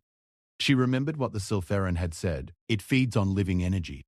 Not blood, not flesh, but the energy that makes living things alive. And she remembered what the Archon had said. You do not change to fit the universe. You change the universe to fit you. She had been fighting the hollow the way she had fought the Gormath and Grathnorak, by pushing outward, by burning hotter, by trying to overpower it with raw thermal energy. But the hollow was not a creature with a body that could be burned. It was an absence. You cannot burn emptiness. You cannot heat nothing. The more energy she poured outward, the more the hollow had to consume. She was feeding it. The realization hit her like a physical blow. She staggered. A tendril of darkness slit through her weakened glow and touched her forearm. The sensation of draining was worse this time, deeper, pulling at something fundamental. She felt her vision blur. She felt her heart stutter.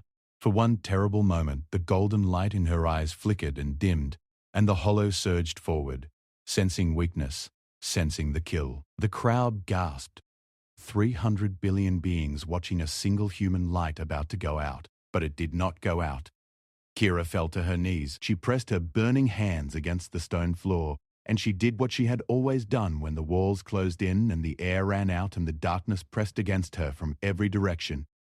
She went inward, not outward. Not pushing against the hollow. Inward. Down into herself, into the quiet place where the fire lived, where the real source of her power existed. She had been treating the fire like a weapon, something to project, something to throw at her enemies. But it was not a weapon. It had never been a weapon. It was something else. Something deeper. Something that the Archon had almost understood, but not quite. In the very center of herself, past the pain and the exhaustion and the fear, she found it. Not fire, not heat, not energy. Something simpler and more powerful than any of those things.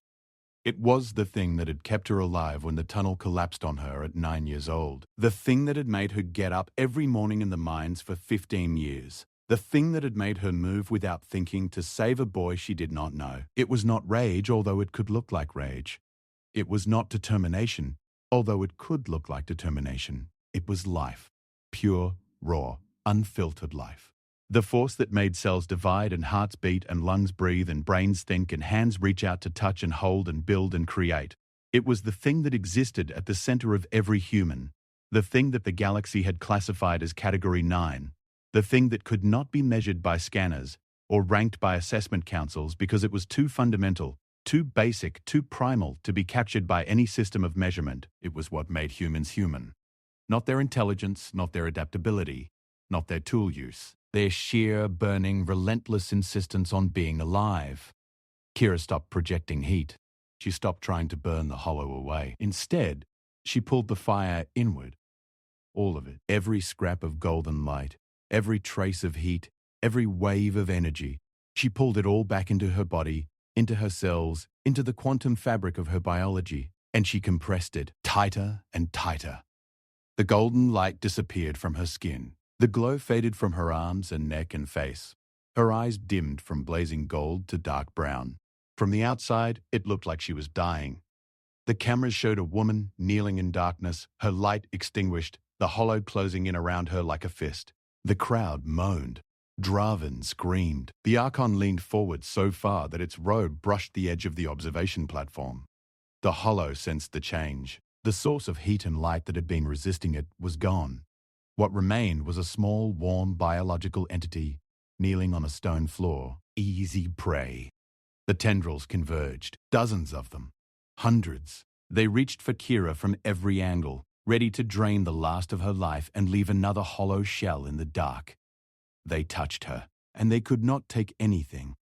The living energy inside Kira was not radiating outward anymore. It was compressed, dense, concentrated into such a tight, powerful core that the hollow's draining tendrils could not find purchase.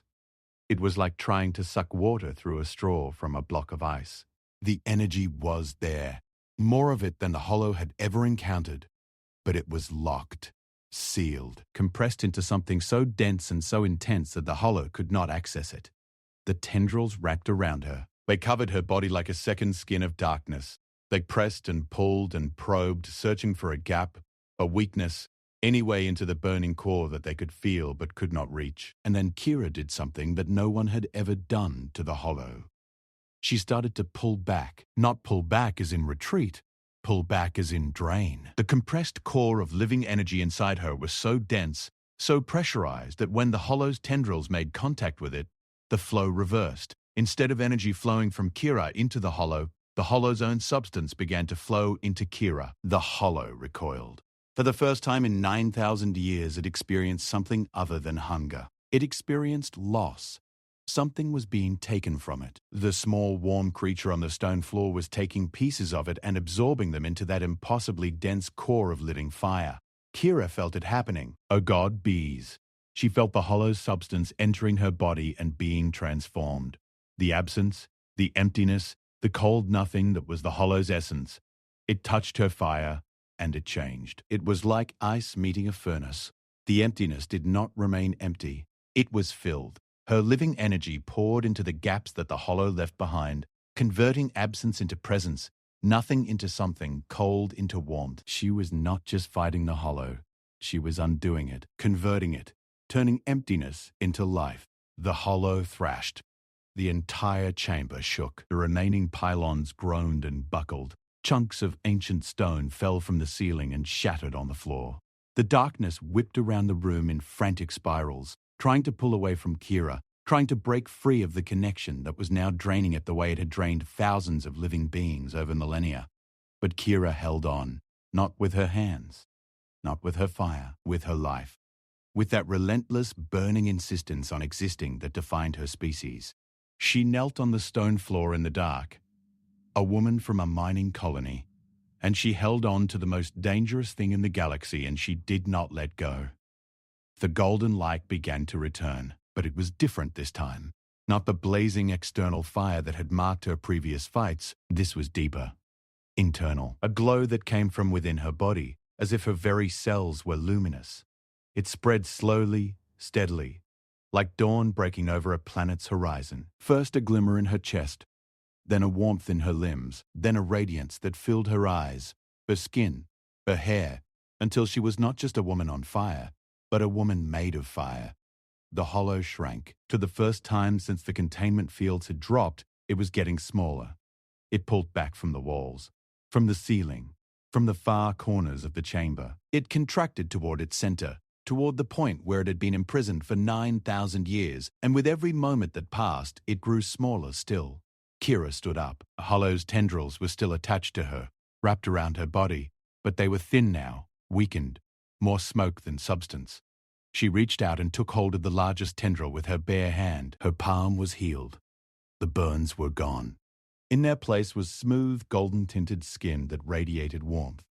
The hollow screamed, not a sound, a vibration, a resonance that shook the chamber at a frequency that every living being in the arena above could feel in their bones.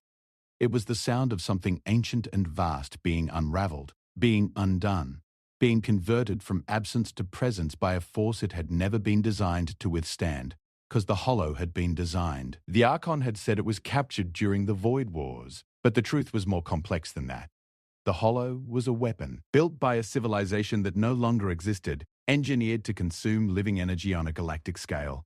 It had been designed to resist everything that the advanced species of the galaxy could throw at it. Plasma, kinetic force, energy fields, gravitational manipulation. All of these operated on the physical principles that the hollow had been built to negate. But it had not been designed to resist this. It had not been designed to resist a being that was not attacking it but absorbing it. A being that could take emptiness and fill it. A being that generated life so intensely, so densely, so relentlessly that the hollow's very nature was overwritten by it. Kira pulled harder. The tendril in her hand thinned and frayed and dissolved into sparks of golden light that sank into her skin. She reached for another tendril, then another. Each one she grasped burned away, converted, transformed from darkness into light that became part of her. The hollow was the size of the room now. Then half the room, then a quarter. It contracted and compressed and fought with everything it had, lashing out with desperate tendrils that broke against Kira's radiance like waves against a cliff. She walked toward it, step by step, her bare feet on the cold stone, her body shining like a star brought to earth. The chamber was filling with warmth and light, the 9,000-year cold retreating before her like shadow before flame. The hollow was small now, a sphere of darkness no larger than a human body hovering in the air where the containment fields had once held it. It pulsed and trembled, and Kira could feel its hunger still, that ancient, desperate hunger that had driven it to consume everything it touched for millennia. But beneath the hunger, she felt something else. Something that surprised her. Loneliness. The hollow was alone. It had been alone since the civilization that created it had destroyed itself. It had existed in isolation, in containment, in the dark, for longer than most species had been alive. It consumed living energy because living energy was the only thing that made it feel, for a brief moment, like it was not alone. Every being it drained gave it a fleeting taste of connection, of warmth, of the thing that living creatures shared with each other simply by existing in the same space. It was empty, not because that was its nature, because it had been made empty. Because it had been designed as a vessel of nothing by builders who had wanted to weaponize the absence of life. Kira understood weapons of isolation. She had been, one, in a sense, a human in the mines, stripped of community, of culture, of connection, made to feel that she was nothing, that she mattered to no one, that her existence was valued only for the labor her body could produce. The Category 9 designation was not just a ranking, it was an isolation, a way of cutting humans off from the recognition and belonging that every sentient being needed to survive. She looked at the hollow, the pulsing sphere of darkness with its ancient hunger and its ancient loneliness.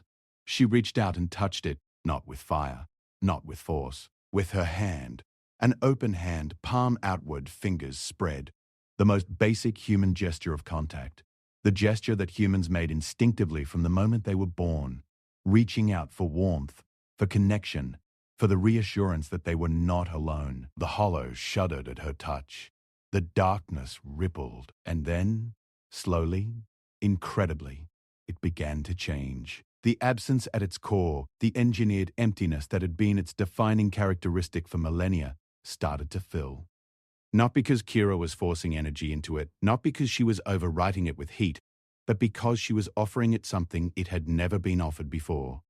She was offering it life, not as fuel, not as consumption, as a gift, as a connection.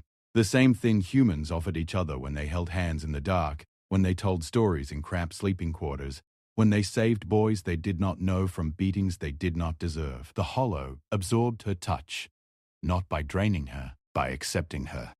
The darkness around her hand began to warm, to lighten, to shift from the black of nothing to the deep blue of a pre-dawn sky, and then to lighter blue, and then to colors that had no name, colors that existed in the space between absence and presence, between emptiness and fullness. Kira kept her hand steady.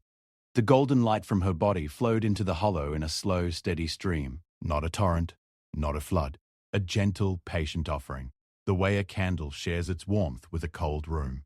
Not by blazing, by existing, the hollow changed. The sphere of darkness thinned and warmed and brightened until it was no longer dark at all. It was light. Not the golden fire of Kira's inner flame. Something different. Something new. A soft, silvery luminescence that pulsed with its own rhythm, its own warmth, its own energy. It was alive. Not alive the way a human or an alien was alive. Alive the way a star was alive, or a planet, or a wave. Alive with the energy that Kira had given it. Not consumed, not drained. Given and received. And transformed into something that the Hollow's builders had never intended, and the Archon had never imagined. The spear pulsed once, brightly, and then it rose. It passed through the ceiling of the chamber, through the layers of stone and metal and technology that separated the underground space from the arena above, and it emerged into the air above the fighting floor, like a second sun rising from the earth. The crowd saw it. 300 billion beings across the galaxy saw it. A sphere of silver light, warm and gentle and pulsing with the unmistakable signature of living energy, rose from the arena floor and hung in the air above the sand. It bathed the crowd in warmth, not the dangerous heat of Kira's fire, a different kind of warmth.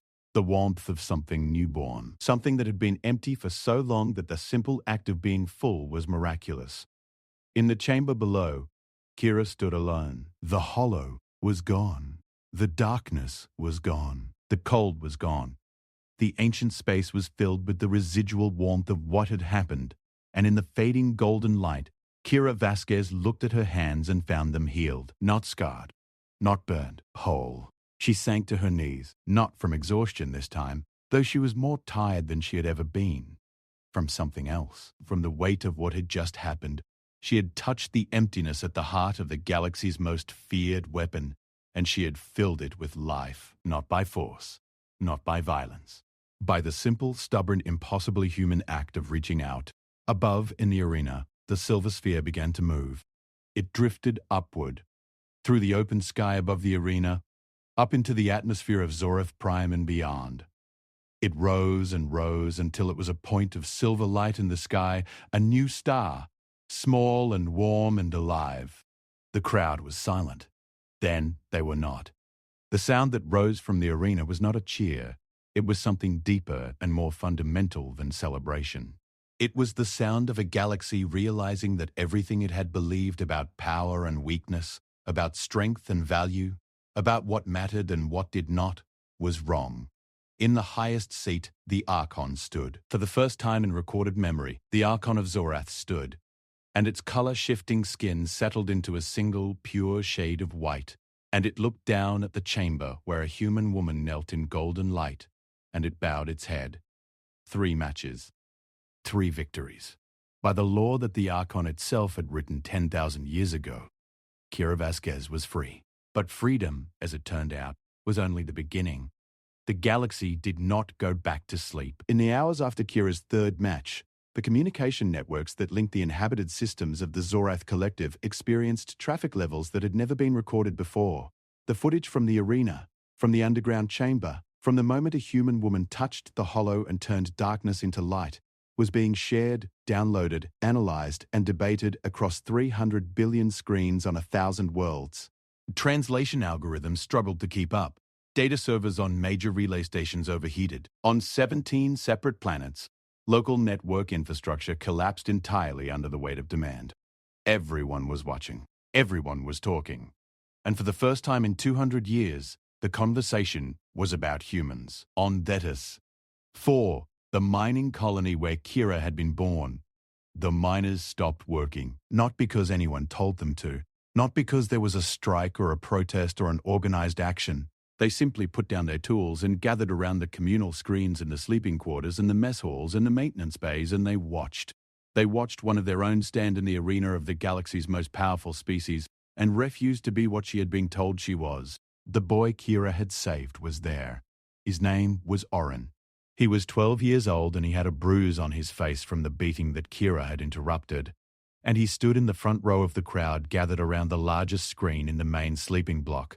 And he watched the woman who had saved his life save something much larger. When the footage ended, when the silver sphere rose into the sky and the crowd erupted and the cameras cut to the image of Kira kneeling in golden light in the chamber below, Oren felt something happen inside his chest, something warm, something that had always been there, but had never had a reason to wake up.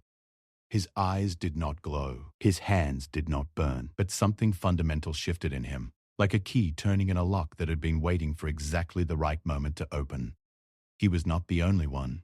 Across the colony, across every human settlement in the outer systems, individuals felt it. The warmth, the stirring, the recognition of something inside themselves that the Category 9 designation had been designed to suppress. Not everyone felt it the same way. For some, it was a physical sensation, heat in their palms, a brightness behind their eyes. For others, it was emotional, a sudden clarity, a lifting of the weight that had pressed down on every human in the galaxy for 200 years. Something was waking up. On Zorath Prime, in the arena complex, Kira was escorted from the underground chamber back to the surface by a group of guards who no longer seemed sure whether they were guarding her or escorting a dignitary. Their body language had changed. The casual contempt that had marked every interaction between alien guards and human prisoners was gone, replaced by a stiff, uncertain formality that Kira recognized as the behavior of people who were rapidly recalculating their understanding of the world and were not enjoying the process. They brought her to a room she had not seen before, not a cell, not the medical bay. A suite, actual living quarters with soft lighting and comfortable furniture, and a window that looked out over the arena grounds. There was food, real food, not the nutrient paste that condemned fighters received. There were clean clothes. There was a bed with actual blankets. Kira stood in the doorway and looked at it all and felt nothing, not relief, not satisfaction, not the triumph that she supposed she should be feeling. She felt empty, but not in the way the hollow had been empty. Empty in the way a vessel is empty after it has poured out everything it contained. She had given so much of herself in those 3 fights that there was nothing left for celebration. She sat on the edge of the bed and looked at her hands. Healed. Whole. The skin was smooth and faintly golden, not the deep burning gold of the arena, but a subtle warmth, like sunlight had soaked into her flesh and stayed there. She turned them over, studying the lines of her palms, the patterns of her fingerprints, the same hands that had dug ore from frozen rock, the same hands that had killed a Vracal overseer, the same hands that had burned through a Gormath's hide and melted a warlord's armor and touched the emptiness at the heart of an ancient weapon and filled it with life. Not the heavy bang of guards. A polite knock. She said nothing, but the door opened anyway. Draven stood there. The Selvery was free. Or at least he was not in his cell anymore. He was still wearing the grey arena clothing, and his blue-black scales were dull with the stress and deprivation of his imprisonment. but his silver eyes were bright with something that looked like wonder. "They released me," he said. "All the condemned fighters. The arena masters opened the cells an hour ago." There was no announcement, no explanation. "They simply opened the barriers and told us we could leave." "All of them?" "All of them. 37 beings from 12 species. Murderers, rebels, political prisoners. All freed." He paused. "They said it was by order of the Archon." Kira absorbed this. The Archon was moving quickly. The ancient being who had built the arena system and maintained it for 10,000 years was responding to what had happened, and responding in ways that suggested the game had fundamentally changed. Draven entered the room and sat in a chair across from Kira. He was quiet for a moment, studying her the way he had studied her through the energy barrier of their adjacent cells. But the way he looked at her was different now. Before there had been curiosity and a kind of cautious respect. Now there was something more. Reverence was too strong a word. Recognition was closer. He was looking at someone who had done something that reshuffled the entire deck of cards that the galaxy had been playing with. "Your people are responding," he said. "It is on every feed. Humans across the collective are gathering. Not protesting, not rioting. Gathering, standing together, watching screens, talking to each other. The reports say that on 14 different colonies, human workers have stopped their labor and are simply waiting. Waiting for what? For what happens next. For you. For whatever this means." She had not asked for this. She had not planned it. She had walked into the arena to survive, not to start a revolution. But revolutions, she was learning, did not always start with plans and speeches and organized movements. Sometimes they started with a single act that broke through the shell of how things were and revealed a glimpse of how things could be. Another knock. This time, the door opened before anyone spoke, and the Archon entered. The being's color-shifting skin was pale, cycling through shades of white and silver that Kira had not seen before. Its dark eyes were the same, but the way it held itself was different from their earlier meeting. In the medical bay, the Archon had been in control. Curious, calculating. Now there was an uncertainty in its posture, a hesitation that looked almost human. It looked at Draven. "Silvery, you may stay. What I have to say concerns more than one species." The Archon did not sit. It stood by the window, looking out at the arena grounds where crowds of aliens were still milling about in a state of collective shock, unable to process what they had witnessed and unwilling to simply go home. "The hollow is gone," the Archon said. "Truly gone. Not contained. Not suppressed. Transformed. My senses tracked the sphere that rose from the arena. It has left the atmosphere of Zorith Prime and is moving outward through the system. It is emitting a stable energy signature that my scientists cannot classify. It is not dangerous. It is, as far as we can determine, simply alive." The Archon turned from the window. "Do you understand what you have done?" "I survived." "You did far more than survive. The Hollow was the existential threat around which I built every structure of power in this quadrant of the galaxy. The arena, the species rankings, the classification system, the entire political hierarchy. All of it was designed, at its core, to manage the reality of the Hollow's existence and to search for a means of defeating it. The strong ruled because strength was the only currency that mattered in a galaxy that contained something that could consume all life. The weak served because the weak could not contribute to the fight." The Archon's skin shifted to a deep, turbulent blue. "The Hollow is gone, and with it the justification for every system I built." "Then the systems need to change," Kira said. "Do you have any concept of what that means?" "The classification system alone determines the social and political position of 800 species across 4,000 inhabited worlds. Trade agreements, territorial boundaries, military alliances, resource distribution, all of it is built on the hierarchy of species rankings. If I dismantle the rankings, the entire structure of galactic civilization collapses." "Then let it collapse," Kira said. "And build something better." The Archon stared at her. Draven shifted in his chair. The room was very quiet. "Something better," the Archon repeated. "I have governed this galaxy for 10,000 years. I have maintained stability through a system of controlled competition and hierarchical order. It is imperfect. It is, as you said, a cage.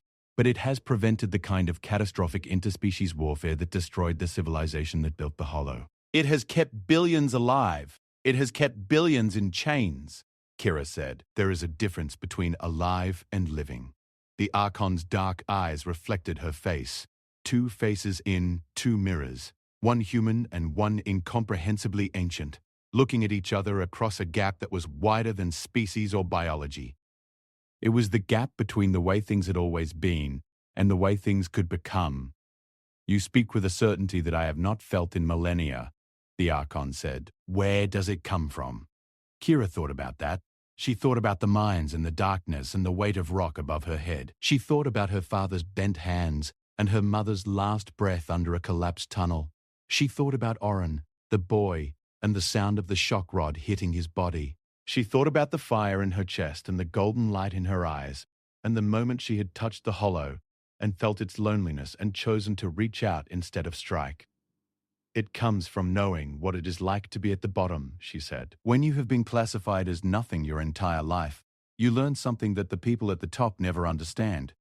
You learn that the classification is a lie, because you know, from direct personal experience, that there is more inside you than anyone wants to admit.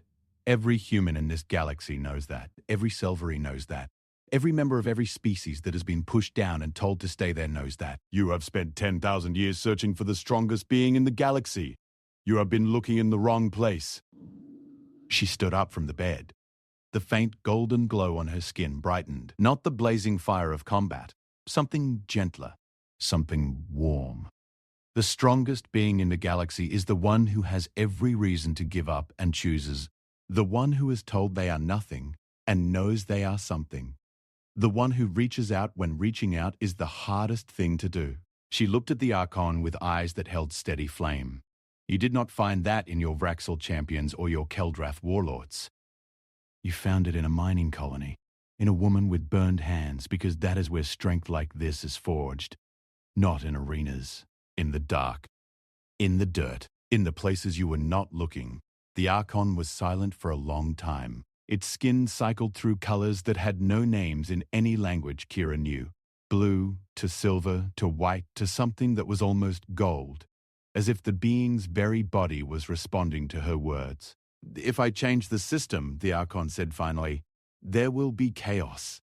Species that have held power for millennia will resist. There will be conflict, possibly war. The transition from what is to what could be is the most dangerous passage any civilization can make. Then make it anyway, Kira said. Because the alternative is keeping billions of people in cages built to fight a threat that no longer exists.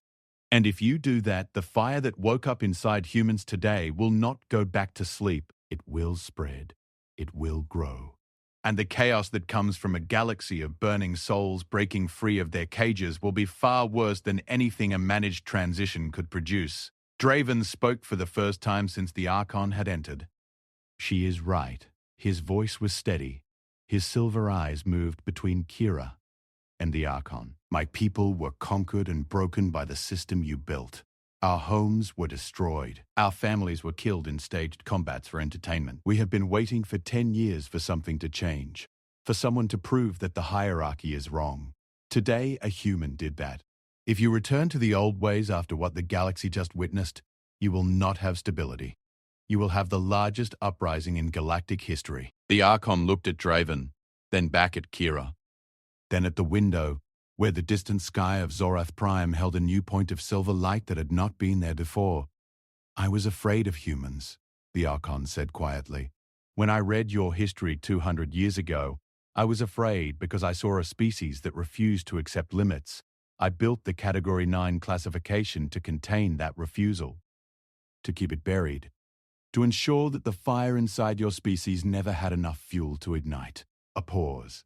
I was right to be afraid, but I was wrong about what the fire would do. The Archon moved to the door. It paused with one hand on the frame. I expected destruction. I expected a human to burn the arena down and declare war on every species that had ever held them down. That is what the Vraxel would do. That is what the Nithari would do. That is what every powerful species in this galaxy would do with the kind of ability you possess. It looked back at Kira. Instead, you reached out your hand and healed something that had been broken for 9,000 years. You had the power to destroy, and you chose to connect. When we are at our best, we reach out. The Archon nodded, one small movement that carried the weight of empires. I will address the collective tomorrow, it said. The classification system will be suspended pending review. The arena combat system for political resolution will be replaced with a council model. Every species, regardless of form or ranking, will have representation. The Archon's skin settled into a warm gold that mirrored the light in Kira's eyes. It will be messy. It will be difficult. It will take generations, but it will be better. It left. The door closed softly behind it. Kira and Draven sat in the quiet room, the muted sounds of the stunned arena crowds filtering through the window. The silver point of light in the sky grew brighter as the planet rotated, coming into better view. A new star, a transformed star, born from emptiness and filled with life. What will you do now? Draven asked. Kira thought about Thetis. 4. About the frozen tunnels and the cramped quarters and the miners who had worked their whole lives under artificial lights, dreaming of a blue-green world they had never seen. She thought about the warmth that was spreading through human communities across the galaxy, the stirring, the awakening. Thousands, maybe millions of people discovering what she had discovered, that the fire was real, that it lived inside all of them, that it had been waiting all along. I am going home, she said, back to Thetis. 4. There is a boy there who needs to know that he matters. There are miners who need to know that they are more than what they have been told. There is work to do. Not mining work. Real work. The kind that builds something. Draven nodded. And the fire, the ability, will you teach others? Golden skin. Healed skin. Hands that had dug ore and killed monsters and touched the void and come back whole. I do not think it can be taught, she said. I think it can only be woken up. Every human already has it. They just need to know it is there. They need permission to burn. She stood and walked to the window. The arena stretched out below her, vast and ancient, and suddenly purposeless. The sand was still stained with the marks of her battles. The walls still bore the scars of Grethnorak's desperate thrown debris. But the energy of the place had shifted. It was no longer a temple of violence. It was the site where something ended and something else began. Beyond the arena, the city of Zoroth spread to the horizon. Alien architecture in 100 styles, built by 100 species over thousands of years. And throughout that city, on every screen and in every conversation, the story of what had happened was being told and retold. Not the story of a fight, the story of a woman who had been given every reason to destroy and had chosen to create instead. In the days that followed, the galaxy changed. Not all at once, not smoothly. The Archon's announcement of the suspended classifications sent shockwaves through every political and economic system in the collective. The Vractual High Command issued a statement of outrage that was notably shorter and less aggressive than expected. The Nethari pulled their ambassadors for consultations. The Keldrath military entered a state of elevated readiness but did not mobilize. But among the lower-ranked species, the ones who had spent centuries at the bottom of the hierarchy, the response was different. On the Selvari homeworld, for the first time since the occupation, people gathered in public squares without fear. On a dozen other worlds where species had been classified as subordinate, communities came together and began to talk about what they wanted their futures to look like. And among humans, the fire spread. It was not dramatic at first. Not every human experienced a golden, blazing awakening like Kira's. For most, it was quieter. A maintenance worker on a space station who suddenly found she could repair a broken system she had never been trained on because her hands seemed to know what to do. A cargo loader who lifted a container that should have been far too heavy and set it down without strain. A child on a colony world who dreamed of golden light and woke up feeling warm for the first time in months. Small changes.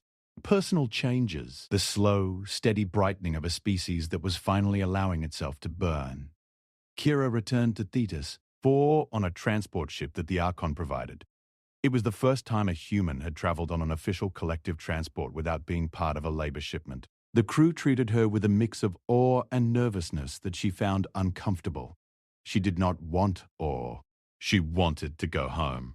When the ship landed on the frozen surface of Thetis, 4, The entire mining colony was waiting at the landing pad. Every human on the moon, all 4,000 of them, standing in the bitter cold under the grey sky of a world that had never shown them anything but hardship. Kira walked down the landing ramp. The cold of Thetis. 4 hit her, familiar and sharp, the cold she had known since birth. But it did not reach her the way it used to. The warmth inside her was steady and permanent now, a furnace that the frozen winds of a mining moon could not diminish. Oren was in the front of the crowd, the 12-year-old boy with the bruise on his face and wide dark eyes. He looked at Kira and she looked at him, and for a moment the noise of the crowd faded to nothing, and there was just the two of them, the woman who had chosen to save a boy and the boy whose life had been the spark that started a fire. She knelt in the snow. She was eye level with him now. She could see the bruise yellowing at the edges, healing slowly. She could see the fear that had not quite left his eyes, the fear of a child who had learned too young that the universe was not a safe place. She reached out and took his hand. Her palm was warm. His was cold. She felt the warmth flow between them, not the blazing, destructive heat of the arena, but the gentle, sustaining warmth of a hand held in the dark. "You matter," she said. "Whatever they told you, whatever they made you believe, you matter." Oren's eyes widened.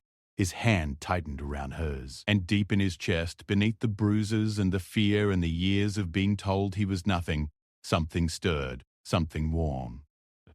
Something golden, not burning, not blazing, just a glimmer, a spark, a seed of fire waiting to grow. Around them, the miners watched, 4,000 humans standing in the cold on a frozen moon at the edge of known space. They had spent their lives being told they were Category 9. The lowest, the least. Suitable for nothing but digging and carrying and serving. They had believed it because there had never been a reason not to. Now there was a reason.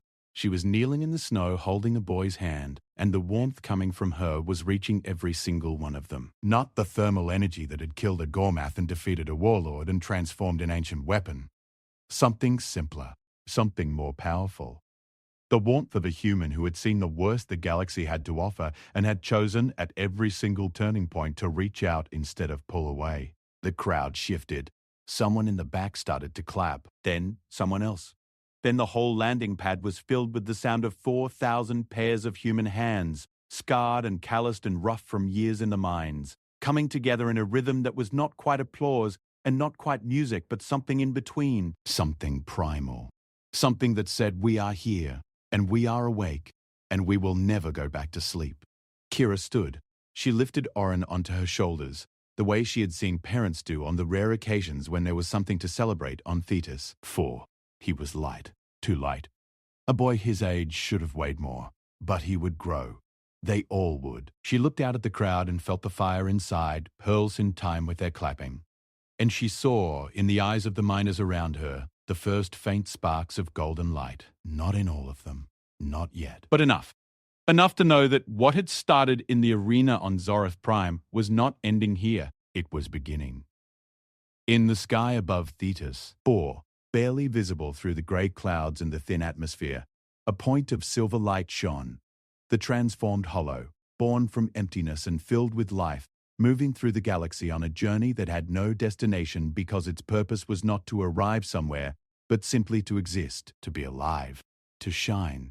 Below it, on a frozen moon that the galaxy had forgotten, a woman with golden warmth in her hands and fire in her eyes held a boy on her shoulders and looked up at the star she had created. The arena had braced for a monster. It had prepared for blood and death and the comfortable certainty of the strong crushing the weak. Instead, it had received a woman from a mine, a woman who burned not because she wanted to destroy, but because she refused to let the universe tell her she was cold. The galaxy would never be the same, not because Kira Vasquez had won 3 fights in an arena, but because 300 billion beings had watched a human choose connection over destruction, compassion over vengeance, life over death, and had realized for the first time that the strongest force in the universe had never been armor or venom or claws. It had been the simple, stubborn, impossibly powerful human refusal to let the fire go out. In mining colonies and on space stations, in sleeping quarters and mess halls, in the hands of children and the eyes of workers and the hearts of every human who had ever been told they were nothing. It was burning, and it was never going to stop.